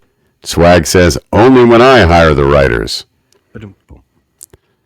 I thought that would be going to commercial break after that one, but no. Yeah, we have gotten a lot of, at least this violence we saw coming. But yeah. Like we had Pernell Roberts. Mm-hmm. Had Donnie Most hit that dude. That's right. Like there have been a lot of really stuff. So I'm sure we're missing some. But physicality has been dialed up this recently. I'm for it. It's that Dynasty Dallas. It is. Back in the Pirates Cove, Isaac hands a Bloody Mary to Maggie and a Shirley Temple with 2 cherries for Vicky. Vicky is. Was Isaac wearing the silk owl? He was. I know he's wearing it. Yeah, he was. That was the first of the season, I believe. Yeah, I haven't seen. We haven't done much Pirates Cove. No. And it used to be a staple. Like that's where all like the impactful scenes would happen. Back in the hands, Bloody Mary to Maggie, Shirley Temple with 2 cherries to Vicky. Maggie had to cancel the TV Hero of the Year award. Boy, they're really just saying, screw this guy. Like, poor Swag. Wouldn't you? I feel like if a good agent canceling it would draw way more attention than not canceling it. Like if you're worried about the press getting a hold of it, that's going to be way worse. Right? Just have I mean, and plus, if I'm an agent, I'm telling my client, you're not leaving your cab. right. You're Just not going anywhere. Just stay your put. board, get Lujack. Don't even get Lujack talks. Don't get Just Lujack. ignore it. Just ignore. Stay in your Yeah. cabin. Watch us play checkers. Shoot. Enter Swag. He tells Isaac he's looking for Doc. Thinks his jaw is broken. Isaac tells him that if his jaw was broken, he wouldn't be able to talk. Doc isn't on the episode this week. Yeah, Doc's done. Doc checked out. I don't know what happened. Ernie did all his lines in 45 seconds. And He's like, "Can I just leave early?" What's customary? You wait till the end of the show, and he's like, Are we getting like an episode of Bricker next week? Because God, I hope so. Imagine an hour of just nothing but Bricker, just following him on rounds would be great. Swag says hi to Vicky and Maggie. He's oblivious. He starts to say, "I know I did something wrong." Vicky interrupts him. She says, "Yes, you did. You forgot to bring your stunt man," and hands him back the badge. Mike, I'm getting a message. The Steve Swagger badge has been pulled from the project shop until further notice. So, production is stopped on the Steve Swagger badge. Cancel all the pre-orders. Dr. Parker's in his cabin on his typewriter. He pulls the paper he was typing out, throws it away. Knock on the door. It's Mary Sue. She barges in, dumps a bag full of stolen items. She says that something snapped after she had breakfast alone and she's out of control. She says she needs help now. He takes the blame and says he triggered some sort of response. Tells her that he's staying with her for every minute, day and night. She says that she's very grateful, especially at night. in a show that rushes everything so much, like this felt like too much, right? It's half stepping, man. We know it was going to happen. Like, yeah, and it's just like the doctor was, I don't know. It was just poorly executed. Yeah, I it guess. was. Yeah, it was. I don't care. They could have done this better, just cleaner, you know. Yeah. We go to a third commercial break. Back from break, Mary Sue and Dr. Parker on the Acapulco Lounge. He says how sweet it is. She says how sweet it is for him to take care of her. She starts to steal a purse as she's saying this, and Dr. Parker stops her and gives her a smooch. Gopher walks up and asks Mary Sue if she returned all those wallets to the lost and found yet. Boy. But Gopher has been just blowing up Just spots. blowing up spots. Like, can you just talk to her about that alone later? Just, like, Right. put a note under her door? Yeah. Dr. Elliot figures out her game and is not happy. He tells her that honesty is the most important element in a relationship. Between a doctor and a patient, and a man and a woman, and walks away. This guy's not some relationship expert. Come on. Not, I don't think he's a real psychiatrist. No. He's like Dr. Eyes level doctor. It's nonsense. Because here's the thing, like, you can't be mad at both if you're him. No. Because either this is a cry for help that needs more therapy, or he's too dumb to see through it, right? Or you don't really care, or you're trying to have your cake and eat it too, which is what it is. So apparently this guy can't. He doesn't understand what's fake and what's not fake. I mean, she's not helping that along.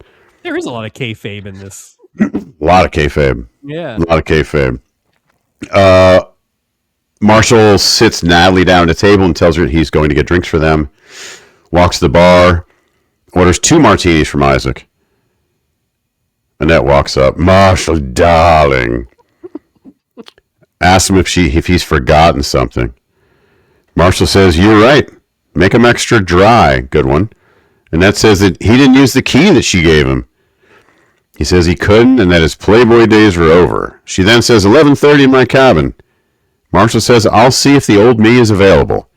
Again, it's always this like... It's like a half step. It's too short, you know? Yeah, but there's like no real... They don't give it enough to make me think he's going to do anything. No weight, right? No weight. Or to care that he might... Like, yeah, it was... Because it's almost I expect him to say it, but it doesn't... If this was not Gavin MacLeod playing his brother, Yeah. If it was just somebody else, this would be a horrible storyline because it's just there's no there again. Yeah. Well, and there's no like. I get that they're trying to highlight like the possibility of a lack of integrity on this Marshall character, but like in every fork in the road, we're dealing with the same thing. Right, and it never really Never happens. It's just it never even gets close. no. That's what's. And we'll talk about it. I would be curious to hear your thoughts on what did happen and how far that is to going, because I think there's probably a way that he did go too far. So That's true. That is true.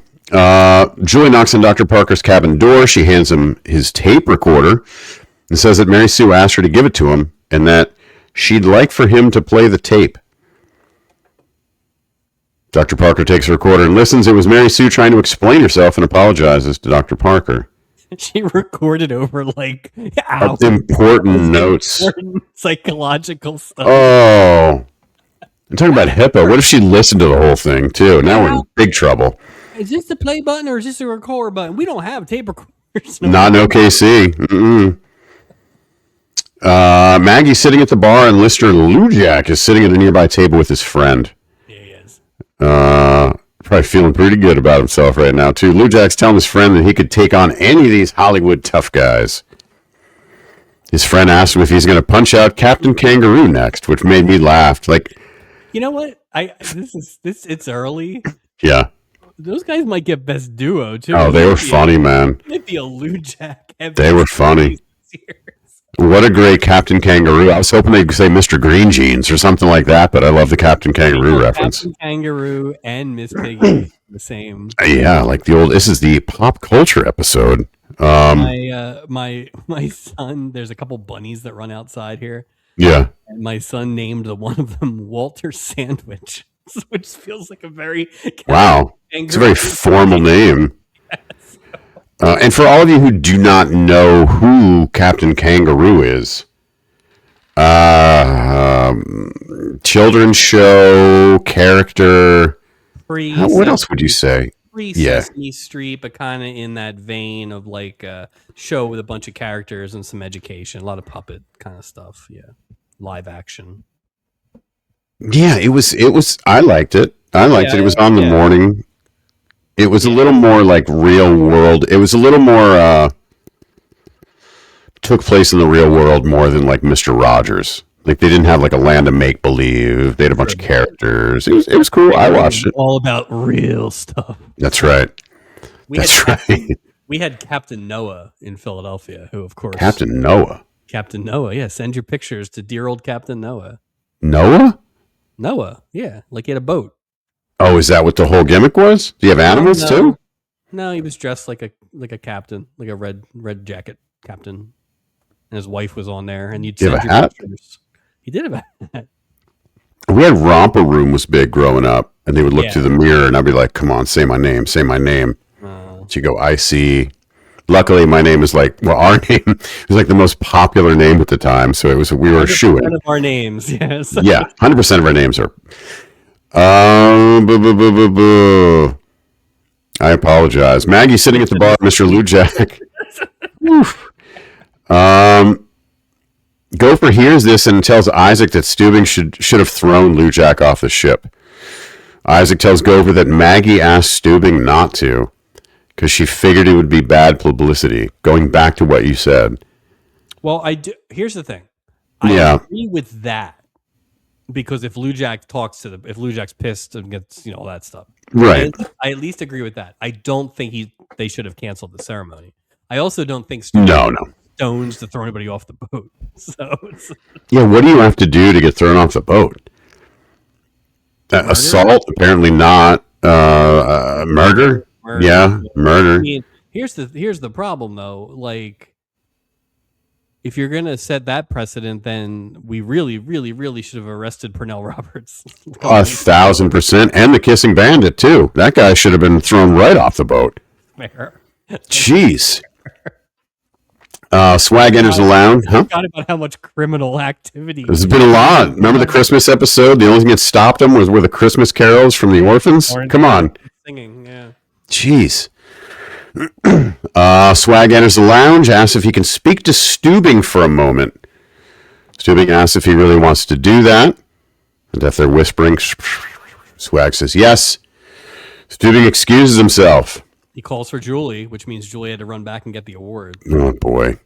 Stubing takes the microphone, says that the TV Hero of the Year will go on as planned. Maggie looks very surprised by this. Swag, imagine if he just awarded it to somebody else. Mr. Lujack wins the TV Hero of the Year. So, I mean, come on. The music they play when he's coming up, do you think that's the theme song to Swag? Oh, I thought it was Magic Night. I apologize. It's bad. It's a bad theme song if it is. So. Yeah.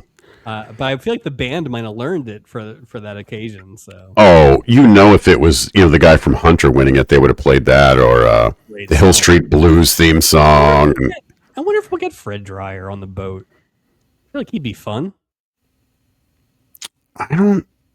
Well, now I'm thinking, do we get Merlin Olsen? Do we get who's the other guy? How did you get the Merlin Olsen? Well, because he was a former Ram, just like Hunter. Football player. Gotcha. Yeah, and I'm thinking along those lines. I was thinking TV action heroes. Oh, yeah, that makes sense. Yeah. I liked Hunter and Dee Dee McCall. That's a great show. Yeah. Anyway, Maggie looks surprised.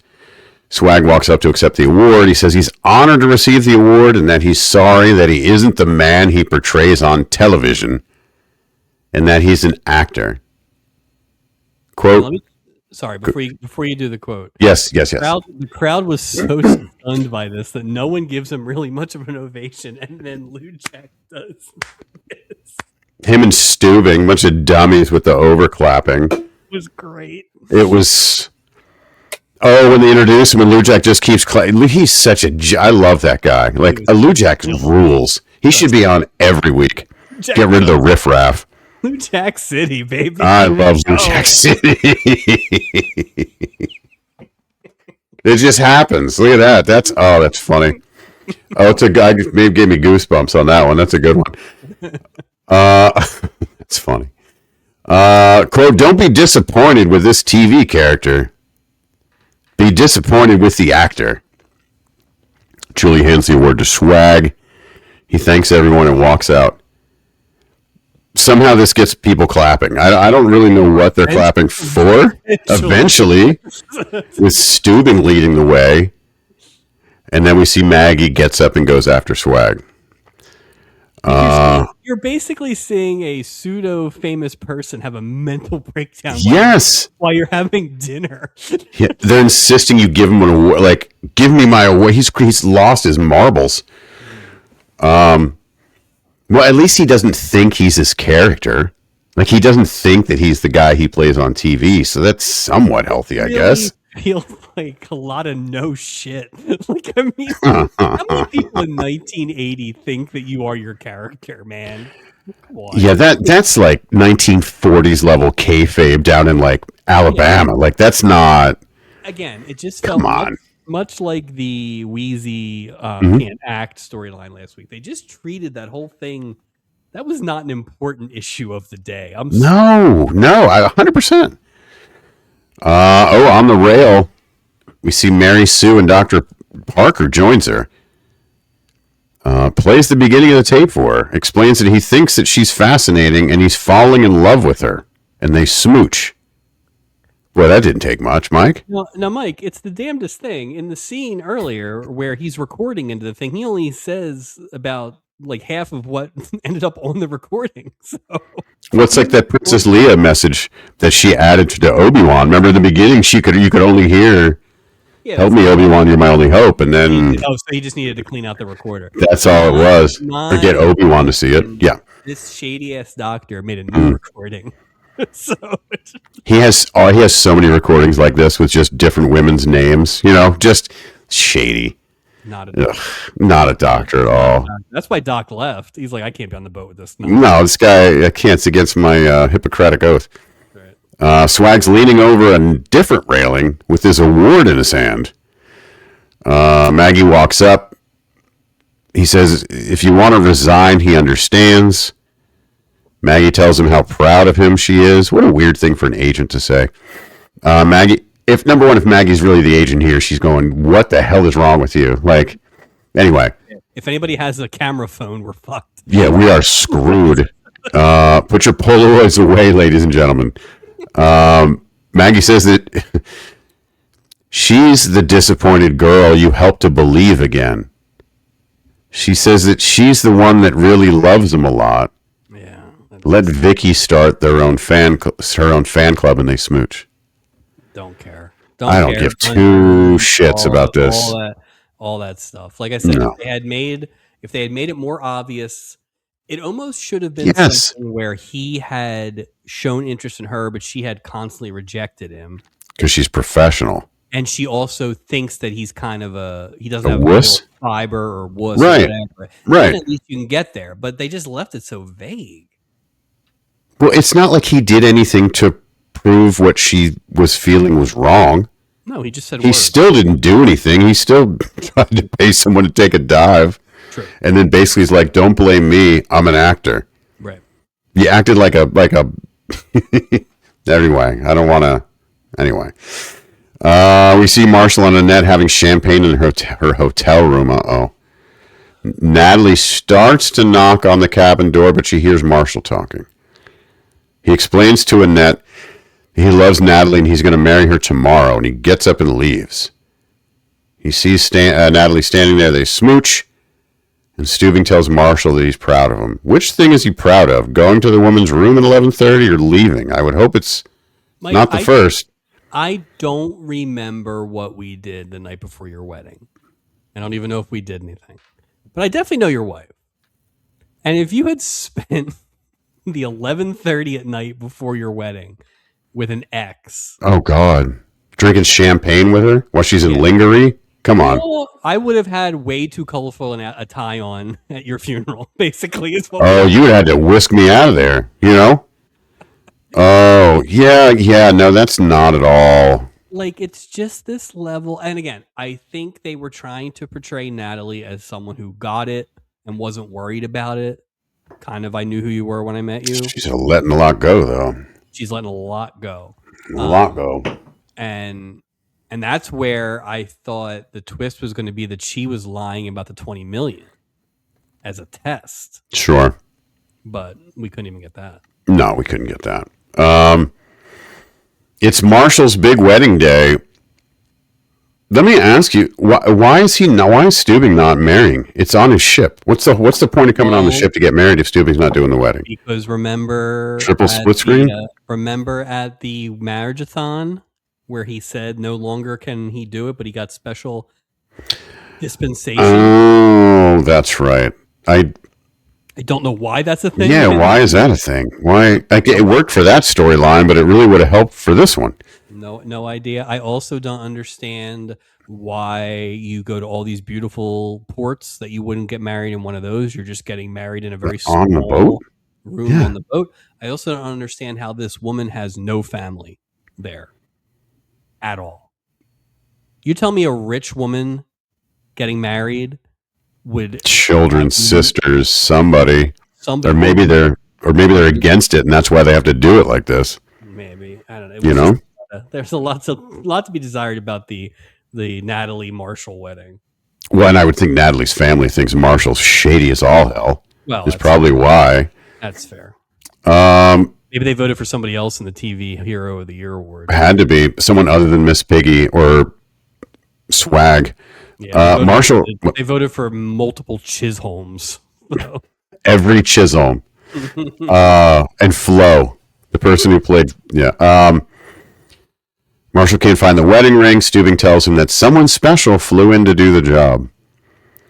Stubing opens the door, and in walks another Stubing, Mike. Come on. Unbelievable. Marshall yells, Milo. So it's an M thing. All right, they hug. Milo explains that he was on a meditation retreat and picked up Marshall's wedding vibes. Quote, I hopped off the astral plane and hopped on a 747. Stubing with potential line of the week. Looks like you haven't landed yet, which made me laugh way more than it should have. Updated favorite Stubing list, Mike. Coming in at number 4 is Marshall. Number 3 is Merrill. Number 2, Milo. Number 1, Stubby. Just to kind of keep current with my. Okay, where do Courtney and Vicky land on that list? Oh no, I haven't even. This is just. Oh, this is the nuclear family. Yeah, we're not diluting the bloodline to no. Wedding set. Huh? Go ahead. Why couldn't they just have done I wish Dad were here? Why couldn't they have just done one like that? Something. Oh God, I want Stubby to come back so bad. How old do you think Milo was the last time Phil Silvers spoke to him?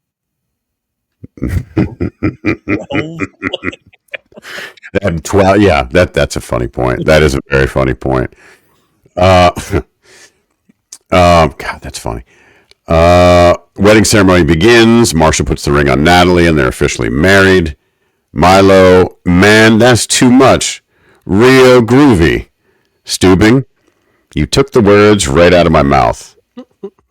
These guys are worlds different. And we go to our final commercial break. That's why I just wish they would have just done this whole thing with Milo. It was the energy yes. that Stubing had the first time, like with Marshall. I don't know. Well, now you shot your wad with Milo. Are we ever going to get Milo back? Well, and it also made me think I didn't realize what I needed, right? Like, don't give me that at the end. No, we needed Milo midway or something. Yeah, for sure, man. Oh, it would have been great. Those two? Damn, Isaac. I think Milo's real father is Phil Harris. Cheers, dude. Something like that. Back from break, Swag and Mag. See what I did there? Are leaving. Vicky says she'll never miss another show. Swag tells Vicky that the next time she sees him blow a kiss, that it's for her. It's a weird. And then I'm like, did just weathermen have all different symbols? Like, if you're a single weatherman, I bet, like, no, girl, I touched my nose 6 times. You know, that's just crazy. Pulling ears. That show's canceled. That people are going to find out that Lujack. Yeah, done. National Enquirer doesn't have a Lujack story next week. Oh, Lujack sighting. Isaac, Swag gets Lujacked. You know what I mean? Just Isaac congratulates Maggie and Swag for deciding to get married. Oh, here comes Mr. Lujack. Speaking of Lujack, he tells Swag that what he did took a lot of guts and that Swag can take a free swing at him. Let me just say, Lujack's not letting anybody take a fucking free swing at him. I promise you that. I don't think he's worried that would have hurt. I don't think he's worried that he would even do it. He's like, I know you're not going to do it. If you do hit me, I can hit you back then. Right. But he's like, Swag says, no thanks. I don't think violence is the answer. He offers to shake his hand and be friends. They shake hands, and Swag had the Steve Swaggart badge in his hand with the points facing up. I'm getting a memo here in my ear. The Steve Swaggart badge has been added back to the project shop. I'm taking it out. I'm taking it out for being lame. It's so lame. Why don't you just have a hand buzzer? Why don't you have a hand buzzer, you loser? I know. I thought that's what it was going to be. And like instead, that's kind of rude. Instead of a hand buzzer, it's metal sharp points in someone's hand. Yeah, that sucks. I got tetanus now. Mr. Lujack should have smacked him. He should have just smacked him. Next week, Steve Swaggart has been killed. Follow him home. Right. Yeah. Swag hands the badge to Mr. Lujack's friend. Mary Sue and Dr. Parker are leaving together. Mary thanks Julie. She makes a joke about being either his fiance or his patient, and they leave. Boy, that. Where does Dr. Parker live? I'm going to guess not Oklahoma City. No, he's got a shady studio, like an efficiency apartment where like the kitchen's in the living room. Yeah. Like extended stay hotels, like monthly rate motels, just shady. He's got a La Quinta lease. Right. He was doing telehealth before there was even telehealth. He's shady as the day is long. Isaac, Julie, and Gopher checked to see that nothing was stolen from them. It kind of made me laugh a little bit. That was funny. We're going to wrap it up. Stubing and Doc are saying goodbye to Marshall and Natalie. Stubing tells Marshall that he can count on his big brother if he needs funds. I'm going to be like, don't say that. What are you talking about? We got plenty of money in the champagne bucket. Well, let me ask you something here. What do you think Stubing's salary is? Well, we talked about it when Dick Van Patten was on, right? And Yeah, it was like maybe 70 grand or something. Like, maybe. but the problem is, here's your problem too: is Stubing, you have a daughter. You need to save Right. money for your daughter. Well, the thing is, you'd think he couldn't help but save money. You can't do like online shopping, and you're on the boat all the time. Yeah, You know, I think that has to cut down on bills. unless Stacy took him to the cleaner. Well, Stacy Skarsgård. Yeah. Marshall says he took a vow to love this woman, even if it means getting a job. What? Natalie says they still have $3 million. Marshall says that he thought she was wiped out. Natalie says, where I come from, $3 million is wiped out. Oh, twist. Twist. We see Annette leaving with Milo. Milo says she's a Virgo with Libra rising. End of episode. Woo! All right, totals and a recap. I have no idea. Yeah. Best episode is episode 5, the Acapulco Steeplechase Classic. Worst episode was last week, which was the Wheezy as Lady Macbeth. It's very close for me, and I didn't necessarily feel that way. I didn't feel that way the first time watching it, but if you just compare it to last week's episode, it has a lot of the same problems, where nothing is awful, nothing made me mad. Right? It was I think originally I was like, Mike, this is going to be one of the better bad episodes we've seen. And it's not one of the better bad ones. Yeah. It's just kind of boring, and they left a lot of meat on the bone with some of this stuff. I think better actors in certain spots would have really helped. Maybe. I think I can go either way, and I'm sure I'll change my mind before we get to it where it really matters. But I actually think this is as bad as last week, at least. So I agree to a point. I would say, I don't know. I still think last week was, yeah. You know, by a nose was the worst episode. I agree. I don't think it's super far behind it. I wouldn't put it in the conversation because I still think last week was significantly worse. And I think the difference is too, it's like the Lujack thing and Joan Van Ark were better. We liked Uncle Char. We liked Mel Stewart last week, right? We did love Mel Stewart, but that was there weren't as many of those. No. Yeah, no. I'm okay with it. We'll probably just as we did earlier this season, we'll just carry both of them forward for now. Yeah, I agree. It tells me we'll have plenty of other ones ahead to break the tie.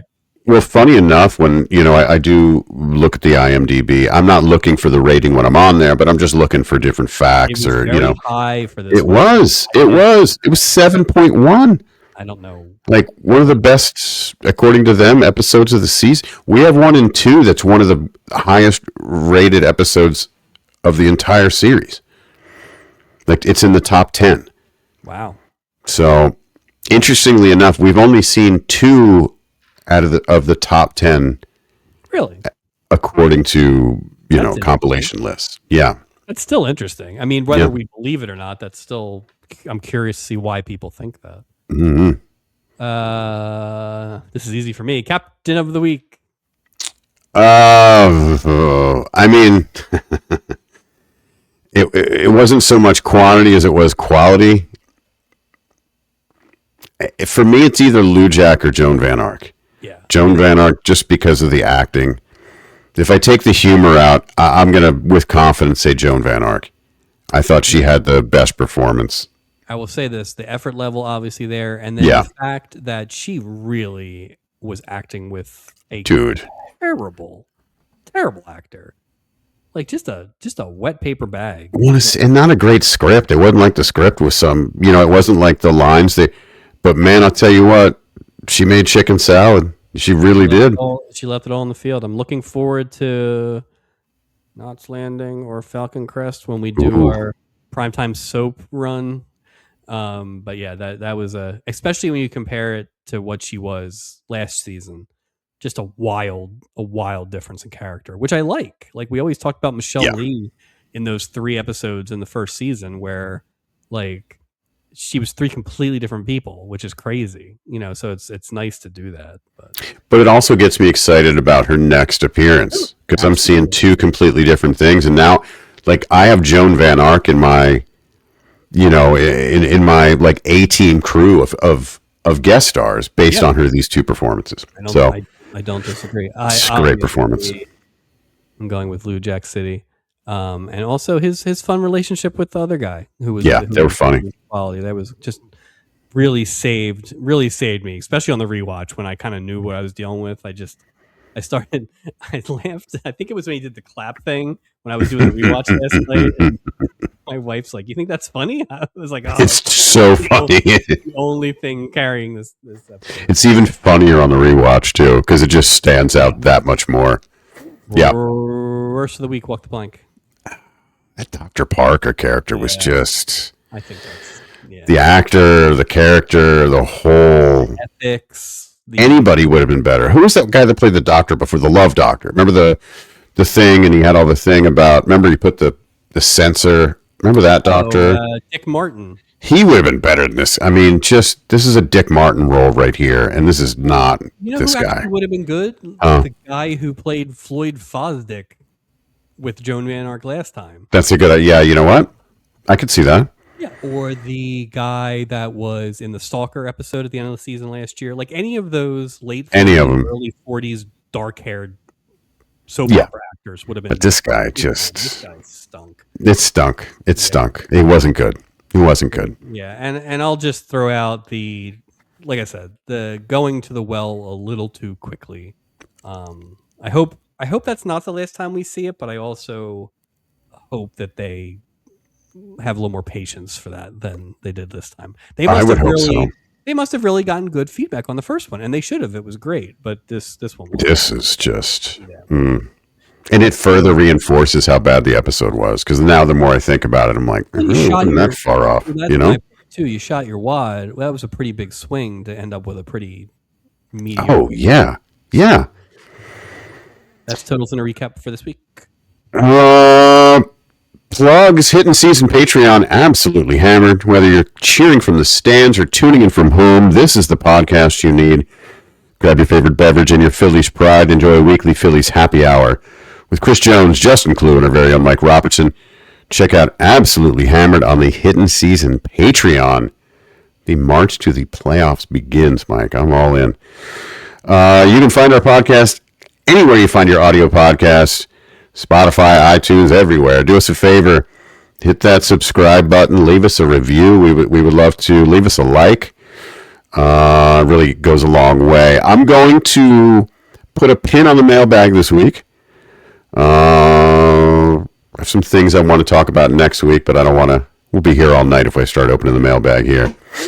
I did look ahead at the next episode, Mike. I only know a little bit, so... I don't know if you're going to know these 2 facts about the next episode. Okay. If you're a fan of Diagnosis Murder, well, that's a hell of a way to start. Sure is. And or a fan of half of the Smothers Brothers, this is the episode for you. Well, I'm pretty sure we're not getting Dick Van Dyke, so we getting his kid? Is that the... Yeah, the non-Dick Van Dyke co-star of Diagnosis Murder. Not Jerry Van Dyke. Not Jerry Van Dyke either, no. I am fascinated for the Tommy Smothers. Why would you split them up? Do we get the yo-yo one or we get the guitar one? Which one do we get? Who's Tommy? Tommy's the yo-yo one. The older one, right? I know, he's the yo-yo guy, not the mustache. Yeah, I think the mustache guy's the guitar player and the other guy's the yo-yo, maybe. Yeah, I think you're right. But how are you going to have a Smothers brother? That's like having... Rich Little on here without doing impressions. Like, you think this is like when the Rockers broke up? Do you think he kicked him through a barbershop window? God, I hope that's the opening scene at the taxi stand. That'd be great. Take out Tom Smothers or whichever one's not going to make it. Oh yeah, I can't wait for that. And then the one after that's Christmas, which is fun. But it is weird. We're not getting a lot of Christmas programming. That's probably the strike's fault. Yeah, that's disappointing. It is disappointing. but not as disappointing as this episode. Well, we did it, Mike. Another one in the books as we continue on the path to watching every Love Boat episode and discussing every Love Boat episode. So until next time, Mike, thanks for joining me this week. It's always fun. And for our fans of Canada out there, we love you. We love you. And until next week. This is It's the worst.